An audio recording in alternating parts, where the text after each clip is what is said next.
Welcome to Nintendo Dads, episode 442. 442 reminds me of a good old hot rod that I like.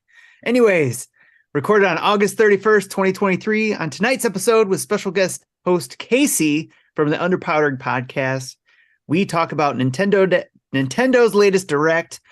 Was it bonkers? Was it what you wanted? We talk about all of that, what we've been playing, and answering your awesome questions. Jesse, you know what to do.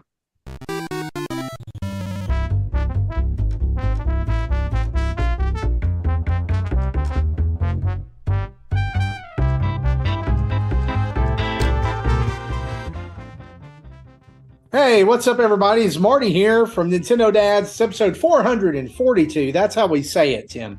442. 442. 442. Yep. 442. I got it. That's what I you said. got it. 442. You got it. Whatever. It is August 31st, 2023. We're rounding out the month of August, heading into what we hope is the fall. For some of us, we need some cooler temperatures where we live. Maybe not you, but we do down here in the South. And tonight, joining me on the show is some of our usual cast of characters, as well as our special guest, Casey Cool. Call me Nintendo Daddy, formerly of the Underpowered podcast. Yeah. Man, it is an absolute honor to have you with us tonight. Oh, that's sweet. Now you're hyping me up a little too much. I always like the bar set really low, and then I just can kind of meet your expectations, right? If I can't do that, I gotta pump your tires. I like to undersell and underdeliver. Have you ever heard that expression? Pump your tires. Have you ever heard that? Pump the tires. Yeah, like you're pumping me up, get me. Yeah, like me I'm going, just, brother. I like to encourage people. I like to be encouraged. I like to pump people's tires, unless they're Justin, and then we've got to keep him tethered. You have to actually deflate reality. his tires a little bit, right? You have to just let the air out. Yeah. And speaking of Justin, he can't join us on the show this week because he is currently en route to PAX West and Nintendo Live, and we'll talk a little bit more about what he's going to be doing over the next few days later on in the show. But joining me live in the Zoom studio, along with Casey, whose literal last name is Cool. How awesome is that? I can't even get past that. Casey Cool. Not as cool as Casey Cool is Mr. Tim Off. How you doing, buddy? I could never be as cool as that because, I mean, come on. I was going to say, obviously you can't because your last name is Off, not Cool. Yep, that's correct. Yeah. But he can turn the lights off. Hey, last week he turned the lights off in the middle of the show. I had a little help with that for sure. Click with the storm. Tornado action going on, or severe. I still have a wall behind me. It's not. I didn't lose half my house or anything like that, so I'm good. But I'm doing good. I had my mind just on football today because I've been trying to get ready for our league, our football league here in the Discords, and so my mind was on there. But now I think my mind's kind of switched over on video games, so I'm ready to talk about that Direct today. So how are you doing, Marty? I don't know if you saw that. Just to put your wig in your ear. What? Yeah, I said Cooper Cup got hurt. Oh, okay. Yes. I'm distracted. Sorry. Did you ask how I'm doing? Yes. How are you doing? Oh, Marty? I'm doing great. On the pre-show, we had coffee time with Marty. I made a triple espresso. Yes. My AeroPress, and now I feel like I am in another dimension. Maybe Dimension X, since we had some Turtle DLC drop today, and we'll talk especially about that later on. But speaking of being in another dimension, Nintendo Dad's employee of the millennium of the dimension, Jesse Waldack. How are you, buddy? I'm doing good. I'm still recovering from camping this last weekend, and I'll talk a little bit more about that during the minute segment. But it was a ride, and it has not dissuaded me from future camping, and we are kind of looking into upgrading the tent we have. Okay. I'm sure that's part of what you're talking about here is why you're talking about you might do it again. Something tells me something went wrong with the tent. Oh no, the tent's fine. It's just it was yeah, I think the current tent was 8x10, and while it did fit both of our sleeping arrangements and our gear, there was very little room for walking. Yeah. Okay. And so we're looking into expanding into like a 12x12 that will that'll increase our area by about 80%. I'm going to be honest with you that I went camping one time, tent camping. It was a few years ago. It's probably been 7 or 8 years ago now, with my daughter and her scout troop, and we didn't get a good tent placement. It was kind of like on a hill, and I felt personally like I was sliding backwards downhill all night long. And there were 4 of us in a tent that we basically had to crawl out of. And the bathroom facilities were about a half-mile walk up a hill in pitch dark. And I said to myself, why am I sleeping here when I have a bed at home? Yeah, well, that's when you find a nearby tree. I'm not going to confirm or deny that happened. All right. I'm just saying. I'm not going to confirm or deny that whether or not that happened. But here's what I am going to confirm, that we've got some news to talk about tonight, and we've got lots of other stuff on the show, including your comments and questions. So let's dive right into it, shall we? Mm-hmm.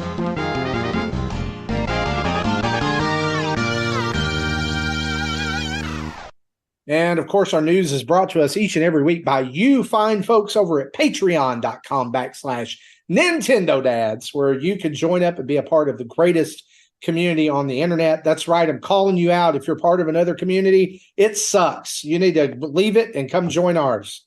Or just do both. Just do both. It's okay. Go hard into it, Marty. Tell them it sucks. That's fine. Your other community, listen, let me tell you something. Your other community is a piece of trash. There you go. Woo! That's right. You need to ditch them. Marty316 says, join us over at patreon.com/NintendoDads, where for as little as $1 a month, you get access to a Discord where you get this all the time, except with lots of other people. Exactly.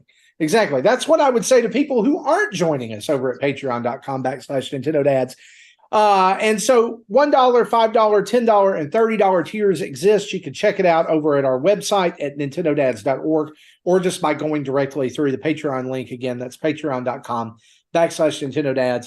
$30 gets you in as a Patreon producer. And we would love to have you in at that, because you get to be on the show. You get to be like Casey Cool. You get to be cool like Casey Cool, be on the show. Yes. And yeah, well, they try to be, right? Right. I mean, they can't really be you. They can be like you. Right. That's all we can all strive to be, is be like that's right. someone That's right. Cool. Also, that's the real reason why that you get to come to Discord, not to get all this. It's to get with the cool people in Discord. That's right. Yeah. That's right. and look, can I just, there may be people out there who don't know what all is offered in our Discord. Let me just run this down real quick. All right. So we've got Tim is the Discord czar. All right. He is our Discord czar. At least he tries to be. And there have been a coup or two. Tim, tell me, where does this cut off? Where is the $5 line? The $5 line as far as the categories go? Yes. So pretty much when you get DK at the $5 level, then that's you pretty much have access to everything anyway. Right, but if you're just at the dollar level, what do you have access to? You have access to the up to, well, actually, yeah. So there's the main levels. There's the Nintendo Dad show, Game Pass news show, Dad's After Dark show, gaming stuff, and Let's Play, I believe. But then after that, where we've got leagues, we've got other stuff, and then other stuff in archives for the $5. Yes. So just in the dollar, you can get in the junk drawer, which is just our all around conversation, extra life planning, buy, sell, and trade, 2023 predictions, and this is under Nintendo Dads. Ask the Nindads. Jesse's Minute, NINDADS podcast, the log, the table, feedback. Like you can share feedback for the show. Tim posts about Friday Night NSO in there. And then in gaming stuff, we have sub channels for deals and stuff, freebies, Kickstarter, Nintendo, PlayStation, Pokemon, retro emulator stuff, Steam Deck stuff, and Wario 64 deals.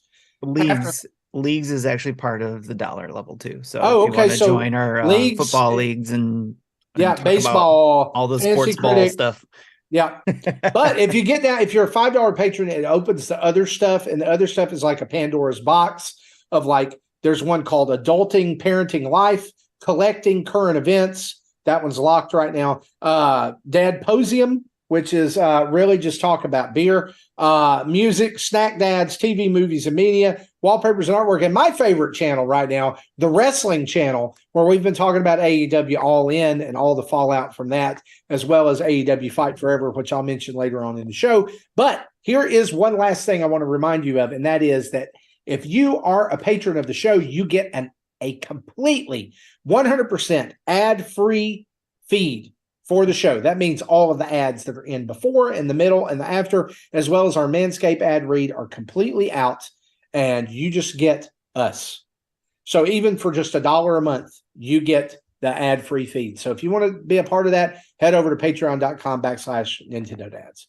Let's dive into the news, guys. And today we got the curtain pulled back for us on the wonderful Super Mario Brothers. The way you said dive in makes me wish I had a button from Wind Waker where the guy just went sploosh.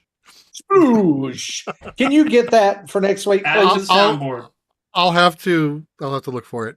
Yes, please do. So first thing that we've got to note about the Super Mario Brothers Wonder Direct is that Justin and I and I own this. Justin would find a way around this. He would tell you that he's not. He would probably blame it on me, and not take any responsibility. But he bought into this too. Justin and I were absolutely 150 billion% wrong.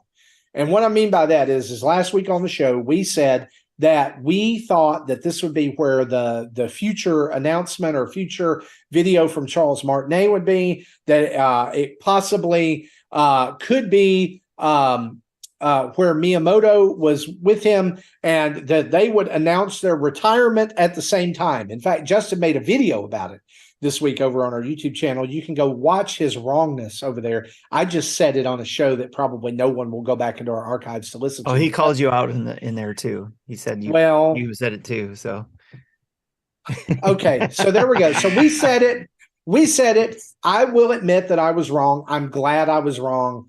And if you remember last week on the show, I said I don't want it to be Miyamoto's retirement, but it could be, because I think he might be getting close. Also, Jesse has a note here at the beginning of the. I wrote this note, and well, tell me why you wrote this note. Because look at these notes on this. Direct. Oh yeah, I mean the notes. Jesse took a 15-minute direct and made 3 pages in our show notes about it. So I appreciate the sentiment, but let's talk about the direct. All right. We know a little bit more about the game now that it is set in the Flower Kingdom, which is a kingdom adjacent to the Mushroom Kingdom, that Mario and his friends have been invited there by a caterpillar named Prince Florian, who ends up being a companion to the characters. They didn't really talk about that, but if you stop as Mario at certain times, then he'll pop out of his hat, and I imagine he'll do the same thing for other characters. Yeah. But the basic premise of the game is built around the Wonder Flower. And in the beginning, I guess they've gathered to worship the Wonder Flower, because that's what it kind of looks like. They're all standing around looking at it. Bowser shows up, he grabs it and merges with Prince Florian's castle to become a living battleship that then takes over the kingdom. And of course, you have to go. That was pretty sweet. That was pretty sweet. I got to admit, I love the premise. But I'll go ahead and tell you my first con about this game is that it's just Bowser and Bowser Jr. again. Where are the Koopa kids? That might be something we'll be surprised about. We might see that. Anyway. Is Bowser a good dad? Would you say he's a good dad? Well, he's always got his son with him. So, I mean, it's like take your son to work day. I mean, I feel like he's. But then he gives his shaft to his adopted kids, I feel a little bit then, right? You know, he definitely he's But- got nepotism. But can I, like, if we back up into Mario lore, though, and I know there's not a whole lot to dig through, right? Giant air quotes saying those two words together. Mario lore. They're apparently not his kids. They're just Koopas that are kids. Right. That's why, like, they're his adopted, right? That's why I was Yeah, saying that like, I kind of feel like they get the shaft when really, like, Super Mario 3, when it came out, was so interesting to me because they were new Koopas. Like, I went nuts over the Koopa kids when I was 9 years old. Loved them. I have notebooks from that. I had notebooks from that. Maybe those are just his nephews and nieces. Koopa kids drawings. Well, where are the women Koopas besides Wendy? That's what I want to know. Where's Mrs. Bowser? Right. And it's not Bowsette, Jesse, before you say anything. Yeah. I wasn't not going to go there. A dude. Birdo's a guy. We know that. It's not Birdo. Yeah. So, basic other things about this game: 7 areas to explore, including Bowser's Castle at the end. Playable characters out the wazoo: Mario, Luigi, Peach, Daisy, Toad, and Toadette all play the same. However, there's a second tier of playable characters: Yoshi in his different colors and Nabbit, who do not take damage but can still die. Lots of new enemies, lots of new powers. Of course, they'd already shown the Elephant Mario, but now they showed off Bubble Power and Drill Form, as well as Fire Flower will be in, and then tons more badges, local co-op play, online play. I wanted to get all those details out of the way because I think that part of our part of this is not really recapping a direct that everybody has probably already seen, but us talking about how, like, what are our thoughts on this game after seeing this. And so, Casey, as our guest, we go to you first. I just want to get, like, how is this landing with you? Were you excited after the first, like, direct mention of it? And does this, like, are you more excited now? Whatever. I think I was excited. I think I had a feeling we were going to get a new Mario. I didn't think it'd be a 3D one. I don't think we're going to get another one on this iteration of the Switch, maybe on the Super Switch. What I was excited about this is very family-friendly game, and that I have a 5-year-old and an 8-year-old, and I think it's something we can all play together. I love that the Yoshis they're strong, you can ride on them, it's whatever, right? I like that Princess is playable in this. And then the graphics, the style of it got me really excited too. Did you notice in the video when they showed the worlds, they didn't mention they had 3 of the different levels with question marks still to, like, kind of keep it a secret. Like, we're not going to tell you guys all of that. I like that. I like that they do that. Yeah. I think they did still kind of spoil what the theming of those other 3. They just didn't give us a name. Yeah. I like the elephant power. Here's what I would have preferred. I would have liked Mario's face in it, like traditional from the side-scroller Mario's, like the Tanuki suit or the cat suit. This is the first one where he's fully in it, you know? But I do like seeing Yoshi on the elephant on Yoshi's like an elephant in a Mario suit. Yes. Yeah, it is, right? It's just an elephant in Mario's yes, suspenders. Because, like, every time that we've seen Mario transform into an animal, like before, like, go all the way back, Mario 3, frog suit, Tanuki suit, his face, his face is in there, and penguin on suit. From there, penguin suit. What are some of the others? B suit Mario, B suit, Rock Mario had his face in there. So Hammer Brother suit. But I think but Hammer Brother was kind of more just like a helmet, still like it wasn't like in the costume. Mario, he was like a costume. Yeah, I think that the elephant thing is probably playing more with the wonder part of it. Yeah, it's like Mario has never fully transformed into an animal before. Would you say this is the elephant in the room? I mean, they could have just called this Super Mario Brothers Elephant in the Room, right? Yes, that would be good. I think I really like the wonder aspect when they showed that mechanic too, about how there's these little flowers that will make you totally trip out and change the level design, and you'll either be going up or you'll be going down or it'll be a top view. They're pulling all their tricks that they've done and putting it in here in a 2D sky scroller Mario. So I like that. I'm more excited for it now because I think this is something that I will get day one. I was kind of waiting till Christmas, I thought maybe, but this is something I think I might get. Because the other thing is, we got a murderer's row of games coming out that time. You have that. Oh my gosh! You have Mario RPG remake, which is probably what I will end up getting because I love that game. And then that Sonic the Hedgehog game looks pretty decent too. But if I had to choose between Sonic and Mario for this one, that Mario one's can we talk about how heavily this is leaning into just the fact that Mario takes drugs? Because it's like clearly, you grab a flower and everything goes weird, and there's the burning bush. Actually, it's a religious metaphor, Marty. And then you get wonder seeds. Next thing I know is it's going to be like get the Mario CBD gummies, and Mario gets the sleep power so he can have a good night's rest. You know, we have Mario fentanyl next. Oh no, what have we done? But, you know what I love about this is that they've also incorporated with his transformations, not just the elephant thing, but like it's a little bit of 2D Mario Odyssey. Because you've got Mario, like the Goomba wearing Mario's hat. Did it have a mustache?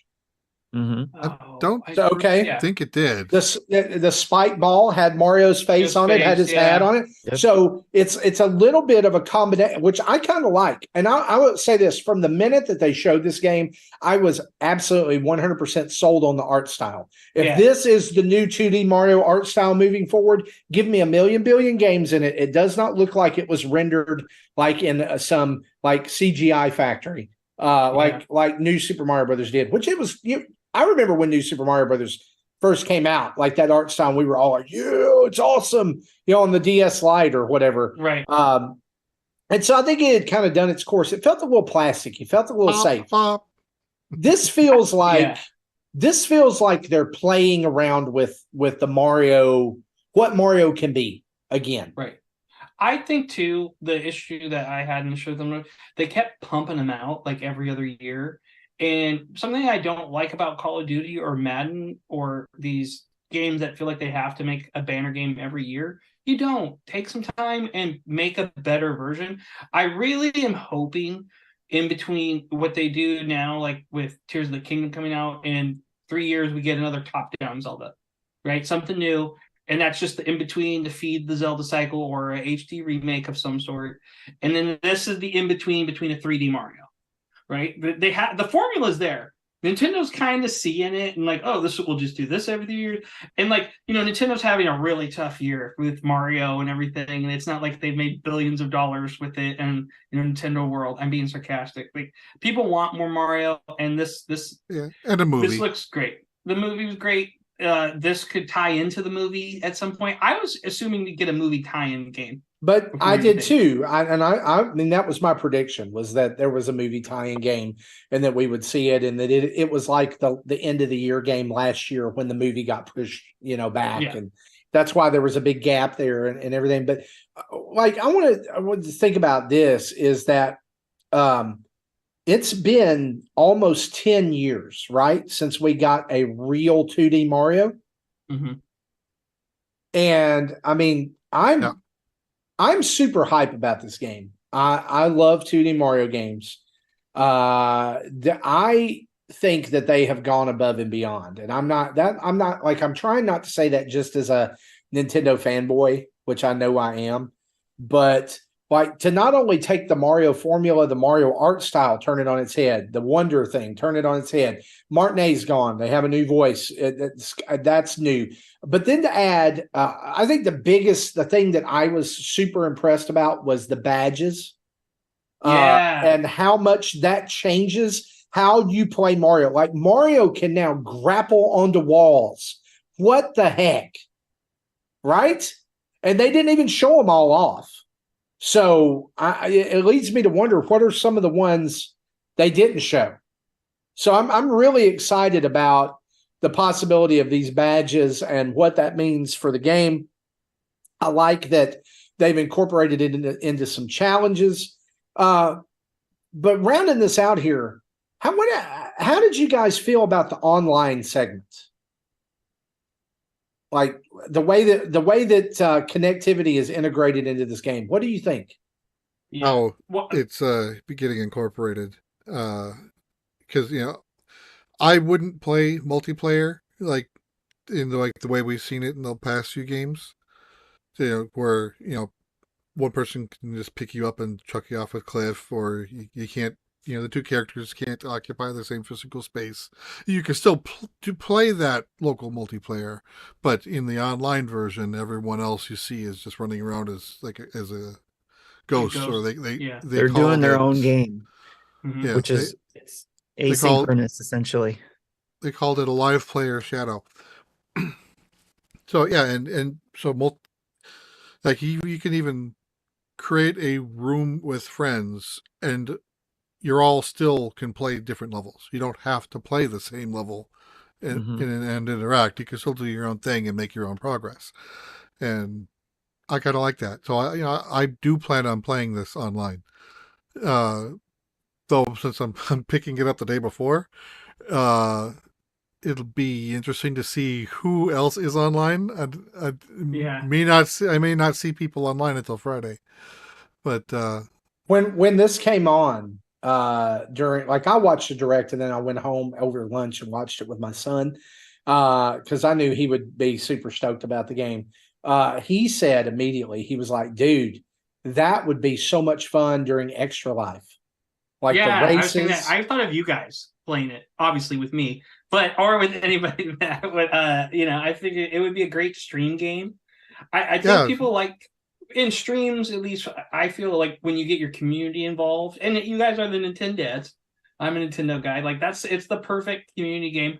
You will get the trolls that want to pick you up and throw you. So that's why you're the Yoshi and you eat them, right? Actually, that should be the move. A Yoshi can put you in timeout. Yeah. So, and let's talk about that too. Yoshi riding Yoshi. Makes sense. I mean, well, yeah, but I mean, did you like? There's a ton of things. Can you that, stack multiple Yoshis? Can I have a Yoshi on top? That's what I was about to say. Like, can every Yoshi, like, if you're playing 4 players, can every Yoshi ride the first one and one player carry a Yoshi tower through the level? Which is just tower, like, right, in the old games with like 4 people. You could, but like you couldn't. Like if the bottom one moved, they're not moving with it. It wasn't like seated on them. It was It wasn't the person holding. You couldn't stand. You couldn't stand there. They hopped on their head, like they bounced. That's right. Mm. I love the online connectivity function of this, and I would not want a single player game or what I would consider to be a single player game or a platformer to have online connectivity. But I really feel like this nails a sweet spot of like creating an environment where people feel together, right? I was really impressed at the way that they were able to do this and it not be super intrusive.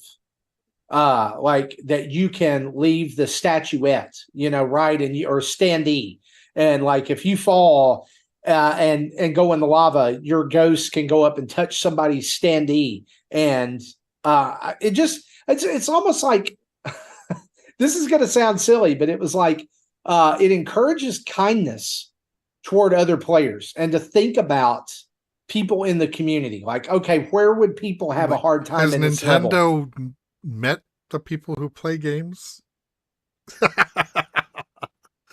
Yeah. So I was watching Roger's reaction, and a lot of people made a comparison to like the original Dark Souls, where you could leave messages for other people playing online. It's funny that you mentioned that. Sometimes to their detriment. It's funny that you mentioned that because, like, there's actually I've seen a couple of people online saying that this Mario is really actually difficult. Like, there's a pretty like upward trend of difficulty. Which is why they give you 5 options for invulnerable players. Yeah, right. That's for like your little kids. I bet. I've always felt like obviously Mario's always get harder, right? Like I don't think. Like they're beatable games, but progressive levels do get harder, right? Like World 7 is harder than World 3. Yeah. That, and I'm expecting still like, Worlds 8, 9, and 10, that'll be like balls hard after you beat the first 7. Which goes back to Mario 2, if you think about it, because they had levels A through D. Yeah. That weren't available until you beat the game like 12 times. Right. I do think it's interesting that there's only like they made a point to say there's only 6 areas, right? And then there's of course there's a 7th, which will be Castle Bowser or whatever that is that you have to. Yeah, he's the castle. Did you catch that too in the trailer? Yeah. So Mario's got to turn into some giant building, right? There's going to be a giant Mario mech battle. Oh, I love it. What is it? Where was that at? There was a which one of the DS games had Mario Inside Story. Was it where he got the Mario got huge? And you could turn it sideways, right? That was Bowser's Inside Story. Yeah. Yes. We did Bowser's Inside Story. I would love to have more of that. Yeah. Please. Yeah. Tim, you've been I know we've been talking a lot, but you've been really quiet. How did this land for you? Like, are you excited about Wonder? I am super excited. I was excited when we saw it initially announced. It's a new 2D Mario game, so I was excited about being able to play something like that. And then with today's direct being able to give some more details, I know a lot of people were kind of, not a lot, but a few people mentioned they were upset that they might have given away too much information. And I just have to remind people that Nintendo doesn't do that. They're very strategic about what they give you, so that entices you to buy the product. There are certainly going to be surprises. Because people, might have thought the same about Tears of the Kingdom, and once you've played it, you realize they only shared the first 30 minutes out of a 150-hour game. Think about how many surprises there were when Mario Odyssey came out, right? Right. And there was a whole. And I go back to Breath of the Wild too, right? Because they only showed what you could do on the plateau when it first came out, and then this whole 100-hour world opens up beyond that. Yeah. Yes. So no, and then depending on how you played, that initial area still was a 20-hour game by itself. There is so much there that you'll be able to find and discover in this game that Nintendo. There's going to be surprises. Everybody's going to be loving it. Speaking of that, is like, for me, some of the things I mentioned when I did the reaction video, which if anybody's curious can go watch that on our YouTube channel. Watching it the first time, very first thing, like you mentioned, Casey, the art, the graphics. Marty, I think you even mentioned that popping out to you too. But just going back to Luigi's Mansion 3, whatever they've learned from that, from how that looked and feel, and how we've all said it's like a, Nintendo and Pixar came together and made a game. It's kind of got that same kind of, no pun intended, wonderful feel to it, where, it's like just something awe-inspiring about that the graphics, and looking at it and watching it, and all the details going on in the background as all these other things are going on. The interactions with the background, the interactions with those flowers, and they talk the audio from the flowers, audio from a character in a game, in a Mario game. So I don't remember too much audio happening in a Mario game, so I thought that was pretty interesting. And some of the comments those flowers make are pretty funny too. But yeah, I watched the one in the opening video where the flower watches you an elephant yeet one of the Goombas, and like, well, that was fine. And it's very British, You're like, oh, yes, that's one way to take care of it. It's something they're very like snarky, which I'm all for. Yes, and then the badges too is another thing that I liked that stood out to me, because it's kind of, at first I was like, oh, Mario's getting a skill tree, but it's right. It's you get to unlock all these badges probably along that tree, but it's still, you only can do one at a time. Right. So it's kind of like those cheat modes you can unlock, in some games. Yeah. And it attaches to the caterpillar, not the player. Yes. Right. And yeah, that's interesting. Well, and the thing about it, like, you can make your hat fly, or you can run faster. I think certain ones are going to be key for certain levels. Like, let me just do that. Kind of like, it's, there was an interesting video I saw about how games used to train you on how they wanted you to beat them, right? Like Mega Man is a prime example of that. And you beat this robot because then you get this robot's advantage, right? You learn it through the processing. So people are going to run and people that like to min-max in games or do things are going to take these, like, it'll be interesting to see it with speedruns. It'll be interesting to see strategies for it, like the duplication strategy or glitch. I shouldn't say strategy, although there's always a new dupe glitch in Tears of the Kingdom, right? People are gonna. I like it when they give you tools to tinker with the game and play it different ways, and I think that's something they found that people play the way you want to play. Yeah, what I like about it. So you can then, because like for me, the grapple vine was pretty cool. It gives me, I always like. I feel like I'm gonna use that one a lot. Yeah. Like that's gonna be my go-to. So because I do like to try to, like, in Mario games, like find the alternate route, and I feel like that one's gonna help. Right. Yes. I did like the sensor one too, which I thought was a really nice one to have. Right. That, like, it shows like an aura or something around you when you're getting close to where an item is, or something like that. That's why I was surprised you couldn't do at least a combination of a couple, so but I love how they've been able to, like, and I don't want to say reinvent the wheel, I guess, but like, how cool is this? I mean, it feels like, it feels fresh, it feels new. I wasn't sold on like the Wonder name in the beginning, like, but now I get it, and I can't wait to see more. What I hope can't wait to see it when I play. I guess my worry is, and what I hope that they haven't done, is hamstring themselves on levels in a way of like saying, well, we have to add something like with a wonder, whatever, to every level. And so, I hope they do. I hope every level does. I mean, I hope they do. But what I'm saying is, I hope it doesn't affect like the quality of the level. Like, because I think about this, like back when 2002, 2003. I'm a Transformers fan, so maybe this. I couldn't tell by the robot behind you. Go on, yeah. Right. So Transformers Armada came out in 2002. It was a return to from Beast Wars. It was a return back to like cars. And but the big gimmick of the whole toy line was these little Transformers that came with each big one called Minicons, and they would like plug in to the Transformer, and you could like. There were certain aspects of the toy that you could not access unless you had the Minicon on it. So like, it's like a key and a lock, right? And so like, really cool concept, really cool characters, but some terrible toy designs, because like they had to make certain parts of the toys really big and chunky and like one piece, so that it could like unlock a gimmick where it fired a disc out of its chest or something like that. Yeah. So overall, Optimus was my favorite. Yeah, I mean, it was great. Like, some of them were fine, right? That little micro engine, you could stick right in the front. That was awesome. And then, you're thinking Power Master Prime. Oh, okay, yeah. Sorry, I'm thinking like Armada Prime had a little guy that looked like Bumblebee, and it like some of them couldn't even transform fully without the Minicon.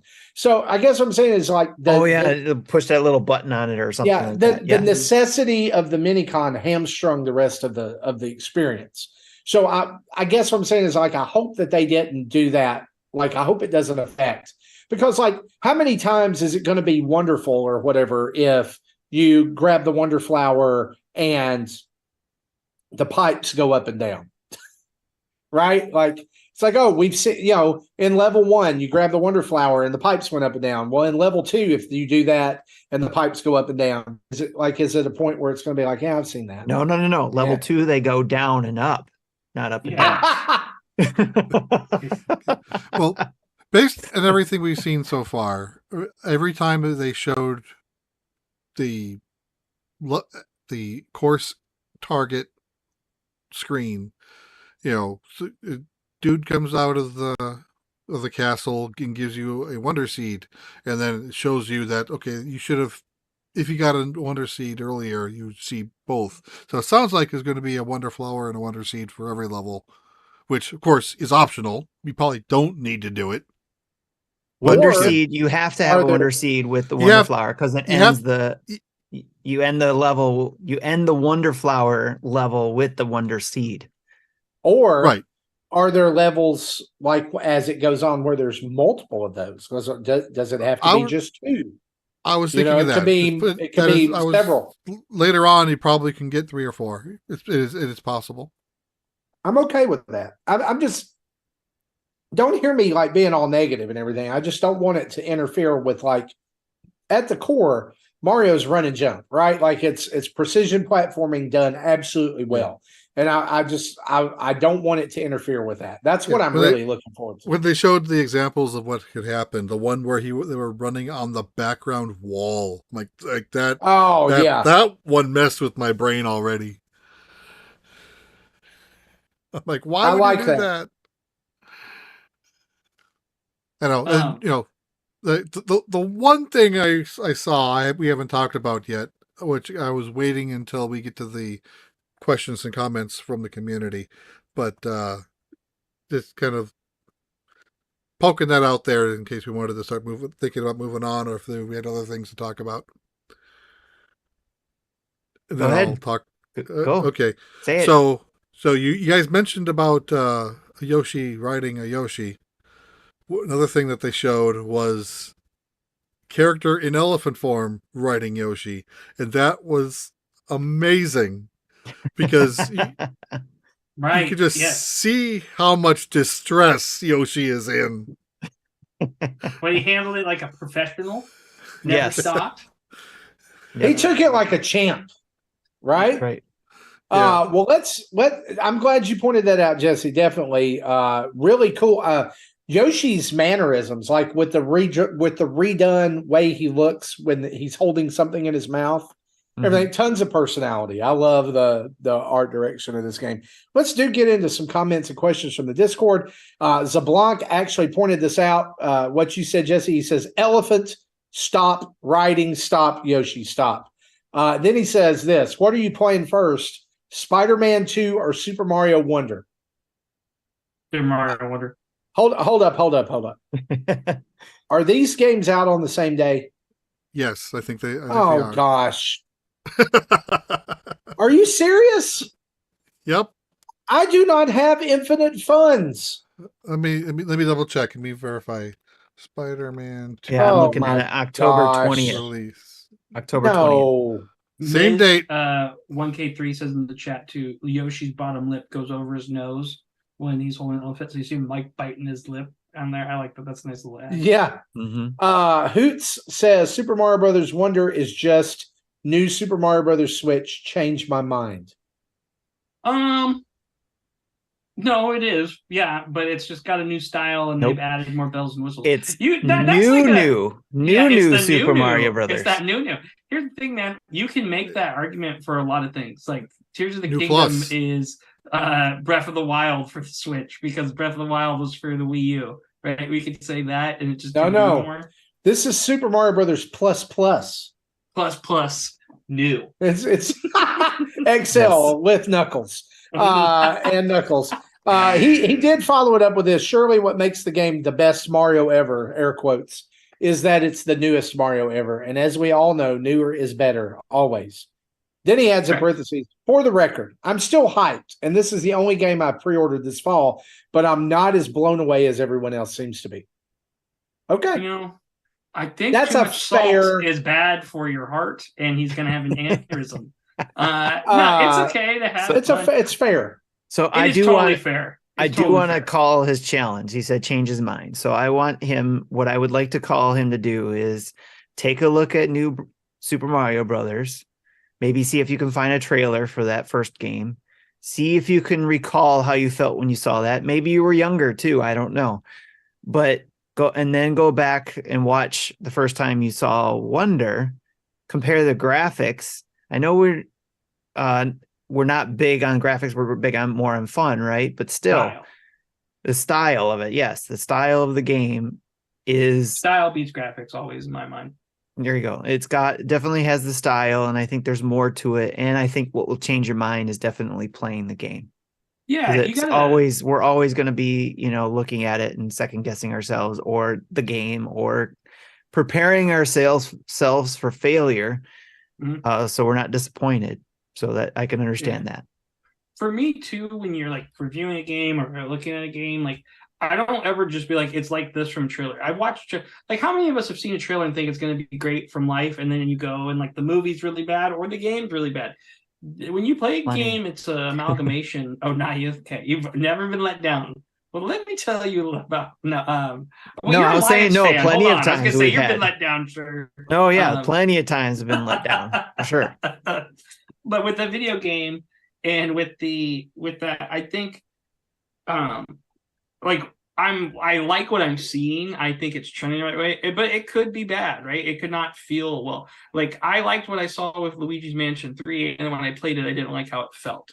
Right? Like for me personally, I thought that was a kind of clunky controller game, like the feel of it. Okay, where's the kick button? Kick him out of here. No, No, sorry, okay. sorry. I'm kidding. Well, okay. So along those lines, and we're having the same conversation that Koopa Kid 80 wrote in a question about. He says, did Nintendo change the 2D Mario formula enough in Wonder to get you hyped for his release? Yeah. He says, honestly, I'm still undecided after today's direct, as there are some aspects like changes in art, extra enemy types, modes that I really like, but there are some online play, character roster, and new power ups that I'm kind of meh on. I think if this was another new Super Mario Brothers, I wouldn't be excited at all. But this one I am looking forward to. Because they're packaging it as a new thing, and the badge is a new thing, the online play is a new thing. Is it okay? So can we be objective here and think about this? Because Jesse just said something really important. He said, if it was another new Super Mario Brothers game, I would not be excited. So reskin it, right? Just as the new Super Mario Brothers look. Are we as excited about this game? For me, it's I'm trying to understand what is missing from their view that I saw where I got hyped about it. You know, it's like I look at the game and I see sorry, I was trying to catch some of the comments there. The art really stood out to me, and the details and the style, like you said, stood out to me. There was so much detail happening, and I was trying to catch during the video of things happening in the background, things happening in the foreground, things that are happening in the same plane, things that are happening to Mario and around him and his reactions to things, the reactions to the enemies, the reactions to just the environment. There was just so much detail going on that it's like you're going to just, maybe it's too much for some people. I don't know. Maybe that's it too. Just so much going on. You're just like, I just want a Mario. So do you think that Beer Surveys asked this? Do you think they revealed too much? I know we've already talked about that, but do you think this was too much for a direct? No, I could see how people might think that. Yeah. Yeah. And I think what he's saying too is like most people will look at it like, oh, it's another side scroller 2D Mario, right? That's what, like, when people think it's a new Mario Brother or right, how is it different? They're both 2D Marios, but like new Mario Brother is different in its mechanics than the original Mario Brothers or Super Mario Brothers World or insert whatever side scrolling Mario, right? So for me, if you're not hyped up on it because you just are over side scrolling Marios or they're not your bag, that's fine too. But I think you should play it. I think it looks like Nintendo's putting a lot of effort into it. And I feel like they only do directs like this for games that like, hey, we're confident this game kicks ass. Pardon my language. Sorry. I think that's the truth. No, I think you're also right. Think about it. When was the last time they did a separate direct for a game? Pikmin 4. Zelda and Pikmin 4. Look at the sales of Pikmin 4 in Japan alone. Like the sales. It's like top the charts at least 5 weeks in a row. Oh yeah, absolutely. It's almost a million seller over there. It's and in pretty quick time. And no, I didn't expect that with Pikmin 4. I don't think anybody did. But I think that Nintendo understands that there are so many people who are looking forward to a new 2D Mario because it's been so long that this is going to be holiday game of the year. And also making the Pikmin comparison, what Pikmin showed versus how much was in the game. They only showed a small amount. That game ended up being 50 hours. And so I have a feeling that there's going to be more in this game than what they shared with us. And I was going to say too that, actually, no, I don't need to change your mind. Nobody needs to change your mind. Only hopefully maybe they give a demo of the game at the time, or you just go rent it and keep your expectations low. And hopefully if they did what we think they're doing, your mind will be blown. Yeah. Yeah. Yeah, absolutely. 100%. One last thing I want to hit on before we move on is that this game is out on November 20th, but also out on November. I'm sorry, October 20th. I don't know what I'm talking about. October 20th, but out on October 6th is a brand new, as they said it, OLED edition. Just call it OLED, Nintendo. Nintendo Switch OLED Mario Edition. Brand new hardware with Mario red colored Joy-Cons, a Mario red dock with a Mario silhouette on the back, and the hidden coin graphics on the inside, which I thought were a really cool touch. Nice. Yeah. Same. I love this. I'm going to say something, and it's probably going to be, there'll be at least one person who's probably not okay with this, but that's okay. It's really boring. It's kind of boring. Yeah, you're not the only person. Really red. It's really red. But when you hold this up against the Zelda edition, which had runes and glyphs and all kinds of stuff all over it, this feels lazy. You couldn't have done like elephant gray Joy-Cons. Like you couldn't have like had like the Wonder, like maybe like a Kingdom silhouette on the front. Bad mushroom trip colors. Yeah, I get that it's a Mario edition, but just because something is Mario does not mean it has to be all red with just one. Like you guys remember when they did the Mario Kart DS, and it was just like a red DS with like a little tire track or something on the corner of it, way back in the day. I knew a ton of kids who had that at that time because it was like it came out around Christmas and was bundled. This one? Yeah, that's pretty much it. Yeah. Like, come on, guys. Silver on the other side. That's nice and clean, though. Okay, let me ask you this. And it's got the nice. Clean is okay, but there's a difference in clean and boring. Let's do a quick whip around. What do you think is the best looking special edition Switch? You can only pick one. For me, it's the Seafoam Animal Crossing one. I love that one. It's nice and clean, and those colors were crisp. That's my favorite special edition. You're talking the best Switch one, period? Yeah. Like, which one is your I want that? The Splatoon 3 Switch. Okay. With those, gradient Joy-Cons and the white dock with the splats on it. So, like, that's my thing is like every OLED special edition has been a banger, right? Like those Splatoon ones go hard. That is like true. All of them. The Zelda one has been awesome. The Splatoon one has been awesome. Even just like coming from the Switch over to the OLED with the white Joy-Cons and the dock and the contrast there was awesome. But then like you get this and it's like, yeah, it's just make everything red and put a tiny Mario on the back. Yeah. See, black and red are my favorite colors, so I was like, ooh. Yeah. The Pokemon Scarlet Violet one was pretty nice too, I would say. Oh, I forgot about that one. Yeah. Yeah. It just feels like there wasn't much, like there wasn't a whole lot of effort put into it. It's very simple, basic, but at the same time, looking at it from another point of view too, it's like sometimes people don't like all the colors and stuff like that, and they want something more simple too. So I can understand that point of view. Okay. But I agree with you. I think they probably could have done the Wonder route using the Wonder colors and all that kind of stuff to go along with the others. Like having the coins is a cute idea, but who's really going to see it? Who is going to store their dock backwards without the back on it so they can be visible? Tim is, just because you said that. But anyway. Right here on my desk.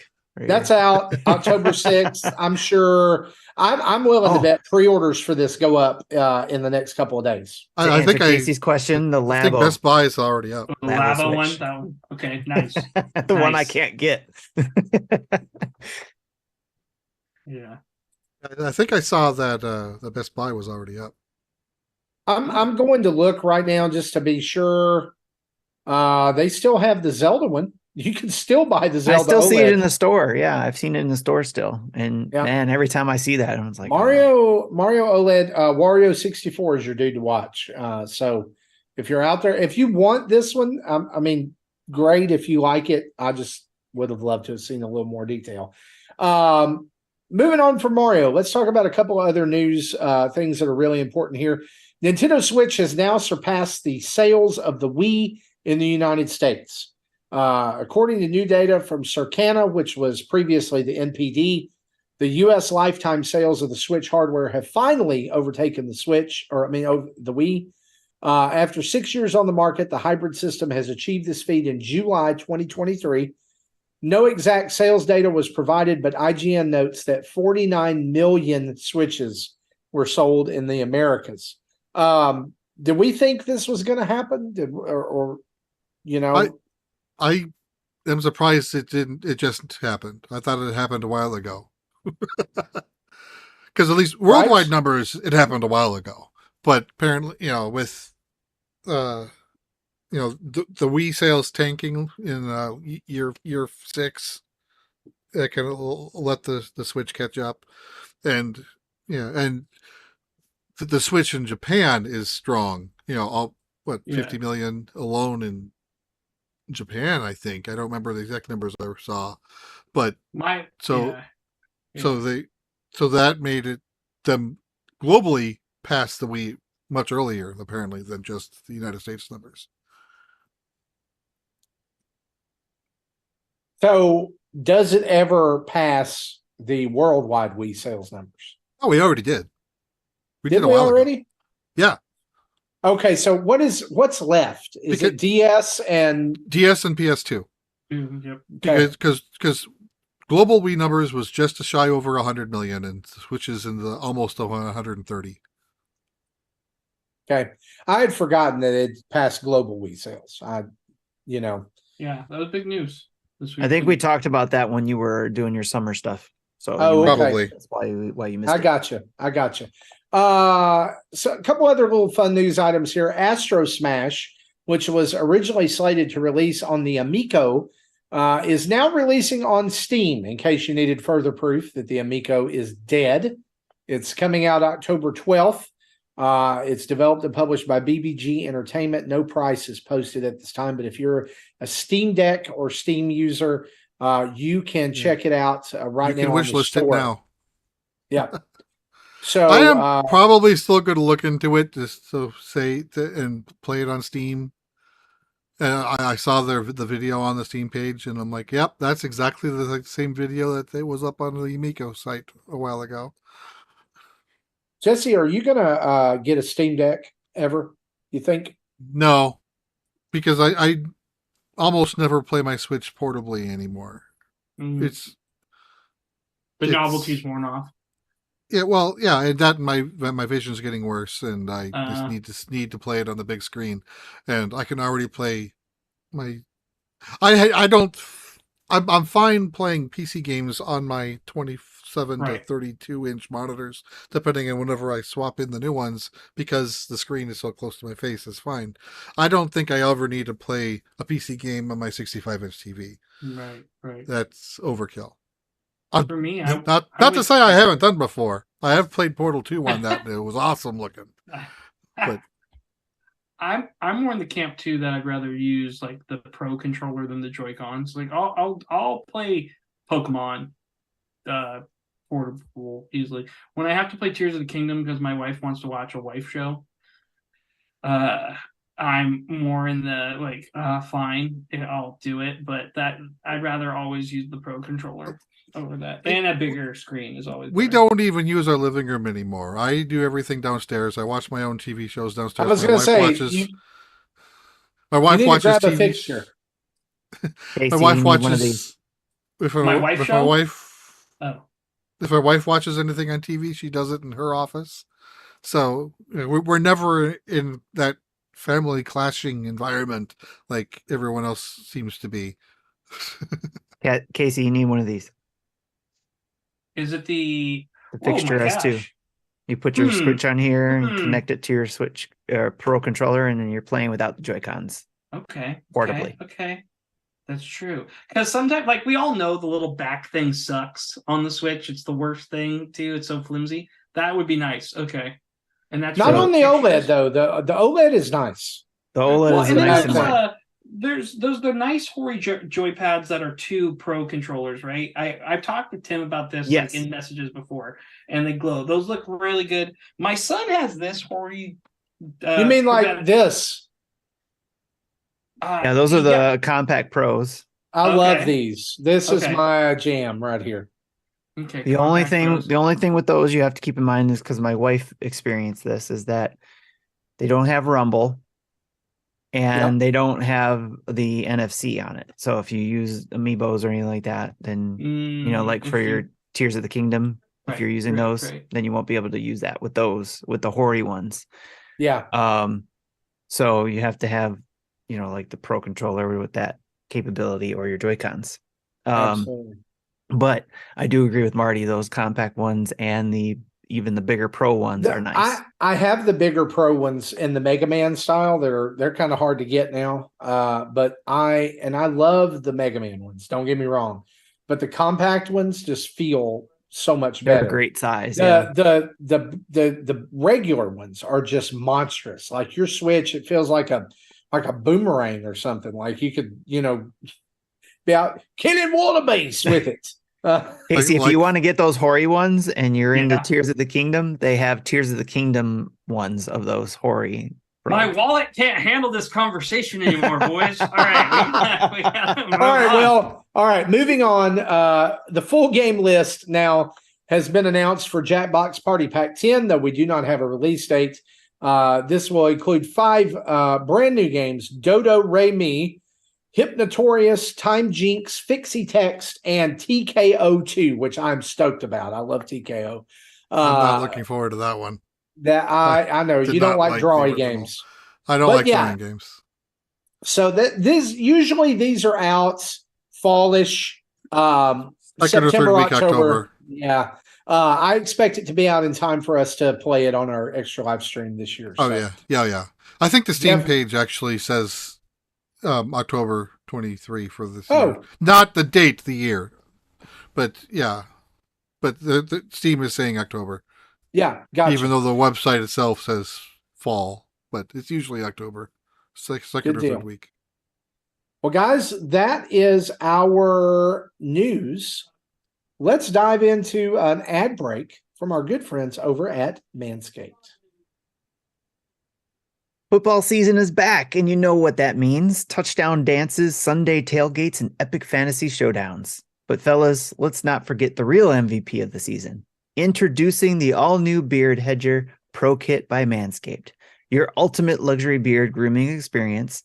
This kit is your secret weapon for staying sharp on and off the field. Don't fumble this opportunity. Head to manscaped.com and elevate your grooming game with the Beard Hedger Pro Kit. Join the 9 million men worldwide who trust Manscaped. You heard that right, 9 million men, or 109 MetLife stadiums. So go to manscaped.com and get 20% off and free shipping with the code NINDADS, NINDADS. And also, too, something that I received an email on, and gentlemen, I'm sure you guys did too, whoever's following manscaped.com. They just introduced a new travel kit with 4 new travel-sized things, like I think it's shampoo, body wash, crop preserver, and some other 4th thing. I can't remember at the moment, but they're all travel-sized ones. And I think it was the body spray. That's what the 4th thing was, the body spray. And for a fairly good price. So if you're into that, and plus, of course, you use NINDADS for 20% off, you can get 20% off of that travel packet. And it comes with a nice case, kind of like the Shed. I don't know if they call this one the Shed, but it's on the go. It's a little bit smaller, I think. But something to check out if you're getting Manscaped products, or especially if you're planning on going on a trip like Justin. Hopefully, maybe he got one there. So, but again, check that out. Go to manscaped.com and get 20% off and free shipping for the new things like that.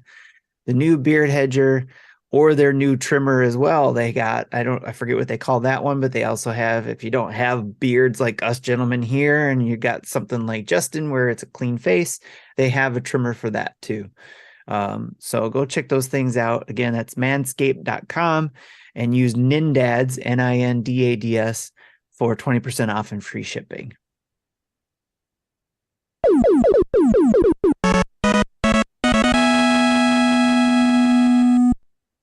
All right, it's time to talk about some events, and that means we're going to talk about the table, which is every third Friday of the month at 10 p.m. Eastern.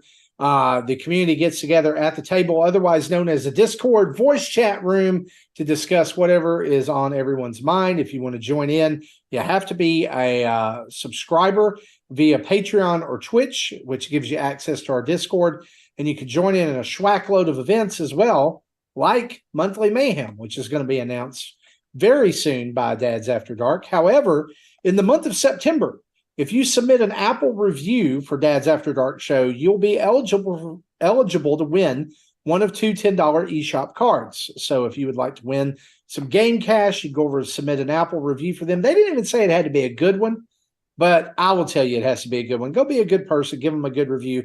October will bring the third annual Halloween Mayhem. In November, there'll be a new Monthly Mayhem announcement. In December, there will be the second annual Presents After Dark, which is our community's Secret Santa, or I guess theirs, ours. Good deal. And then January, it'll be time for the Chubbies bracket round 2. In other words, who got fat again in 2023? Or if you're like me, who just stayed fat? So if you would like to lose weight with some good friends, with some incentives, you can join the Chubbies bracket in January. Retro Rewind is going on right now as well. And this month, the game is Metroid Fusion.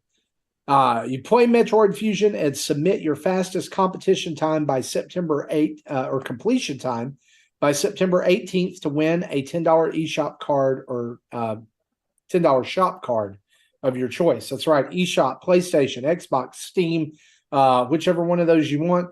If you want to share your memories or experiences of this game, if this is a game that blew your mind as a Metroid fan, you can join Retrologic's Dat Fast John for an episode of On Topic Retro, which will be recorded on the 19th of September. And you can DM him in Discord or over on the social medias to find out how to join in. Right now, as we speak, and if you're listening to this on Friday, for sure, our own Justin Masson is live at Nintendo Live 2023 and PAX West. He is getting some really cool opportunities to see some games and meet with some developers. And he will also, this is really cool, I wanted to point this out, is that he will be meeting with let's see, who is this guy? Tim, help me out here.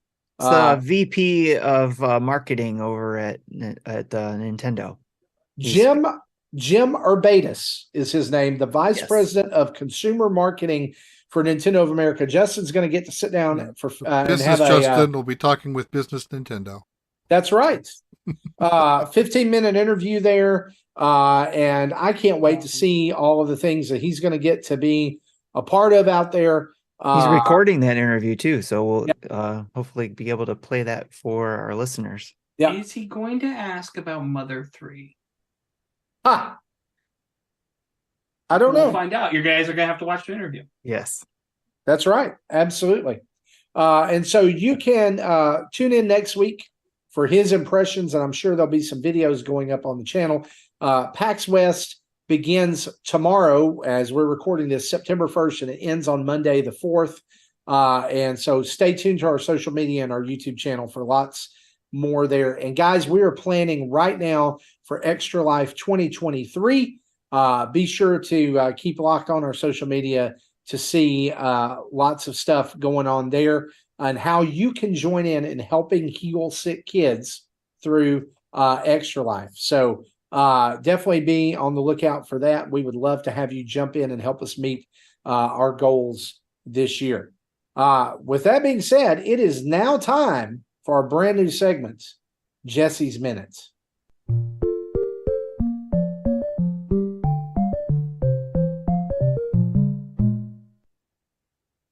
And with that, Jesse, let's hear it. What's your minute this week? All right. I wanted to talk about that camping experience a little bit more. I mentioned a little bit at the top of the show. So we, when we left, to start driving to the campsite, it was about a 2.5 hour drive.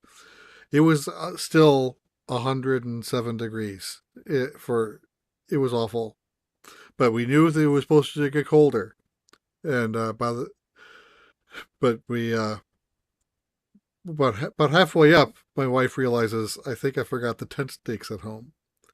So when we pulled over, she looked in her in the tent bag, and no stakes. So we're like, okay, where's the Walmart nearby? And there's like one Walmart in like 100-mile radius. I'm like, I'm not used to that. I'm used to having like 5 Walmarts within a walking distance. But so we had to go a half hour further north than our planned route. So, which means we had to backtrack it, which means we got to camp an hour later than we wanted to. But we, picked up some stakes, went back. I kind of joked that they were rung up. When they were being rung up, it was ringing up as 10 stakes, not tent stakes. But someone realized, are they 10 inches? And they just didn't put the inch sign by it. But it was my joke. I thought my joke was funnier. But so we get this campsite after sunset, so we're trying to set up in the dark. A bunch of our friends are already there, so they're able to help us out. So, and the temperature has dropped significantly. It's like down to like 80 now. And so we're talking, drinking, having fun, and we started to hear a little rumble in the background. See some lightning, like cloud, and I look at the radar, and there's this massive storm that is going to go right on top of us. So, yeah. Now you know how I felt last week. Right. No, wait, that's right. Because when you did that, I made a comment like it looked like there was a bunch of Pikachus attacking you when you took that picture. Yeah, that's right. So we ended up getting like 3.5 inches of rain overnight. Wow. Yeah, between midnight 30 and 7 in the morning. My sleep tracker said I slept maybe 4 hours total. So, which means I didn't get to sleep until closer to 3. But our tent stayed dry. So that was like the part I was worried about, because I did bring, I had my CPAP. I did bring my Switch with me in case I needed some downtime, but I didn't want it to get wet, and luckily nothing did. Some other tents were not so lucky, but so we have a good tent. Then we did the event on Saturday. I get to where the archery area is supposed to be set up, and I'm like, is this where the archery is going to be? And they're like, yeah, but once we literally have to move it from where we set up yesterday to a new area, because it was like under a foot of mud. So the archery event got a late start, but once it did, you hope it was mud. Yeah, right. Yeah. What type of archery bows were you using? Is it like longbow or short bows? I use a longbow. Cool. My wife does have a recurve, but she wasn't there shooting. She had other things going on. Okay. Some people had crossbows. Oh, bad. Okay. Which were good for distance, but less good for speed. Right. Yeah. Did anybody have a Mongol bow? Did anybody have that's the double recurve, right? Or that's a little different, but no, but someone did have like a Japanese samurai style bow. I don't know exactly what they called it, but apparently it's an asymmetric bow, because normally when you knock, you're pulling in the middle of your string, but This is like twice as tall as it is below. A Yumi bow, right? Yes, exact. That's Yeah, I exactly had to what think it about it is. too. Yeah. And that was kind of amazing to watch him shoot. And it's very a lightweight bow, because he struggled to get to the 40-meter target, and he really had to angle that thing up and just have that thing just soar through the air at a high angle just to Cool. maybe reach that 40-meter target. But yeah, so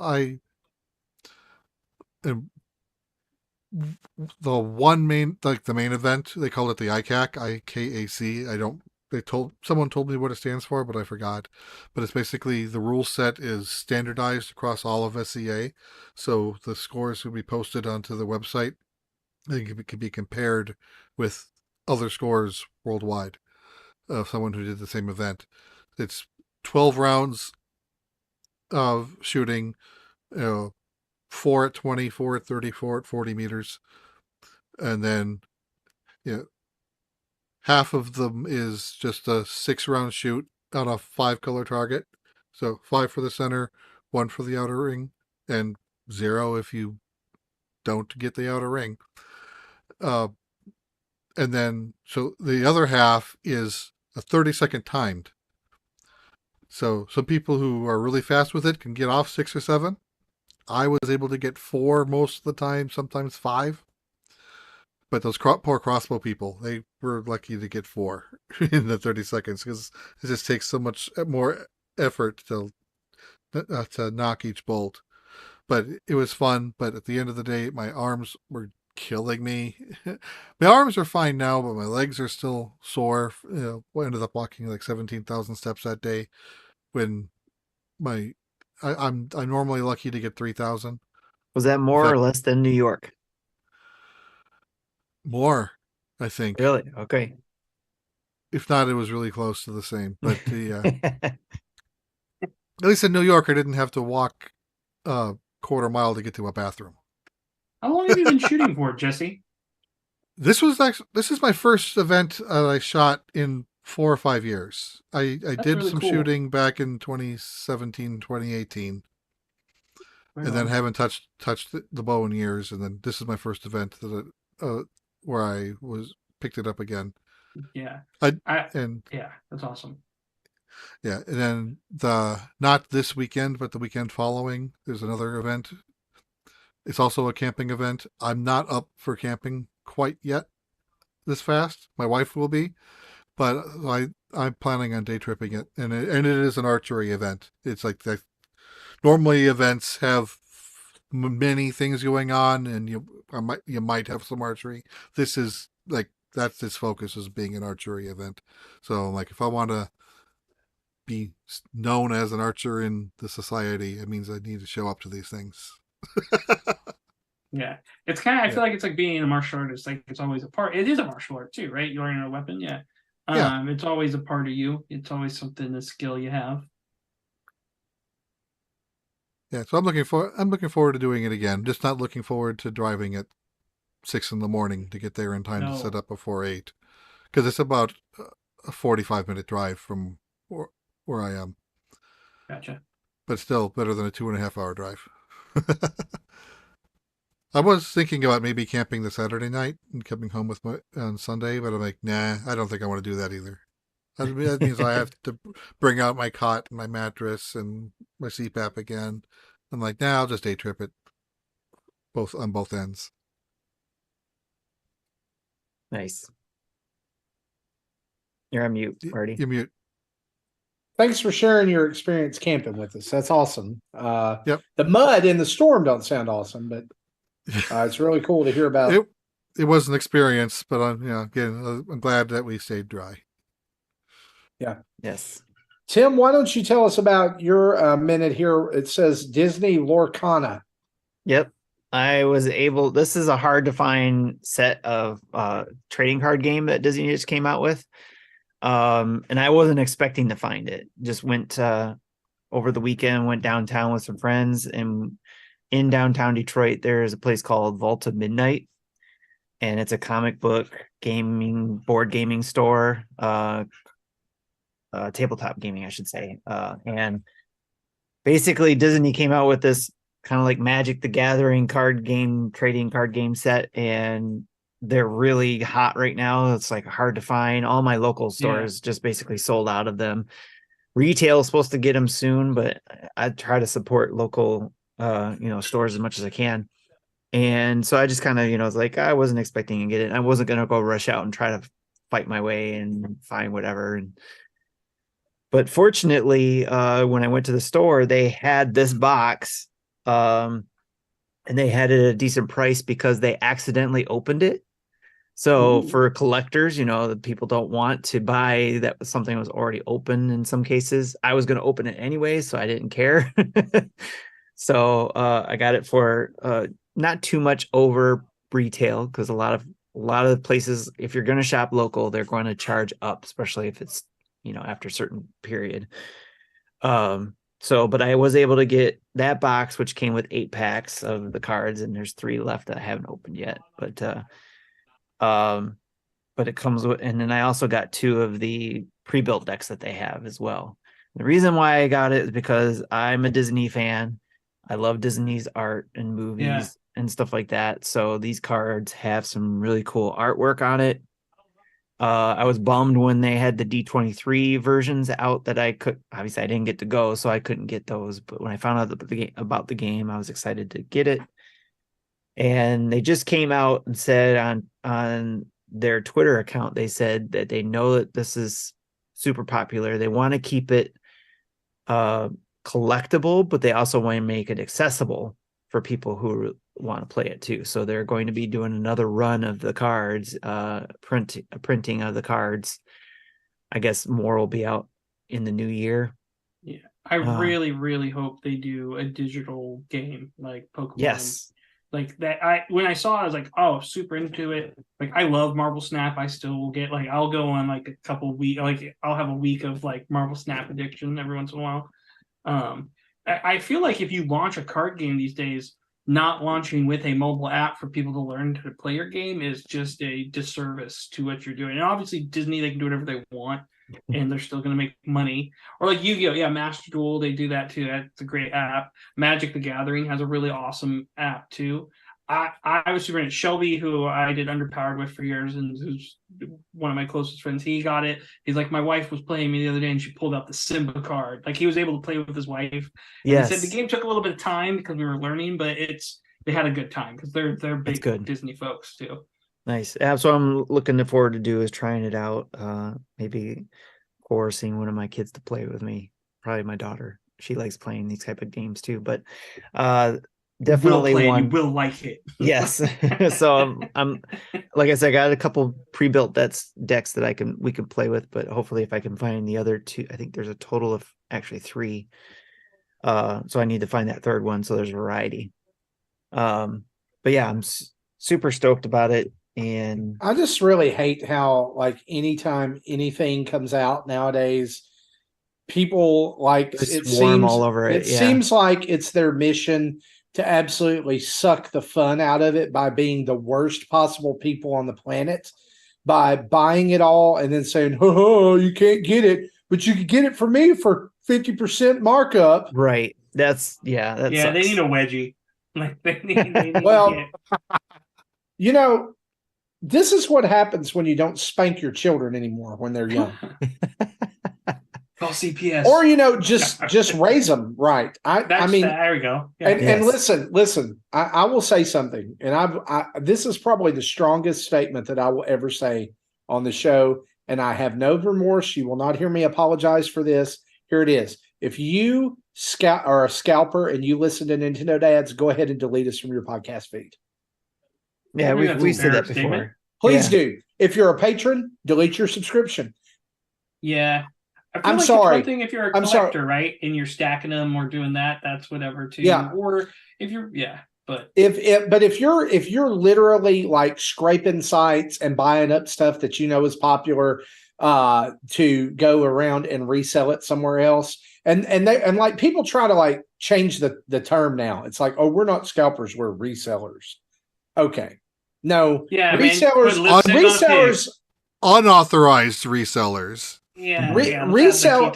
listen, resellers are the guys that I used to run into at the flea market with my granddad, who like had some stuff laying around their house, and they weren't like going out and like, oh look, I found the new Super Mario Hot Wheel car. I bet I could make $20 off this. That's not a job. It has come to that. It has come to that. Listen, it's not. That's not a job. It's just making people miserable.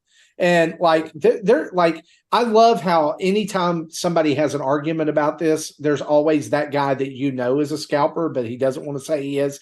And he comes in the conversation. He's like, well, no one is saying you have to buy a luxury item, which all of these things are. No, bub. Here, let me tell you something. I'm just trying to buy something to give myself a little bit of enjoyment to make it through this nightmarish hellscape that we call life. Right.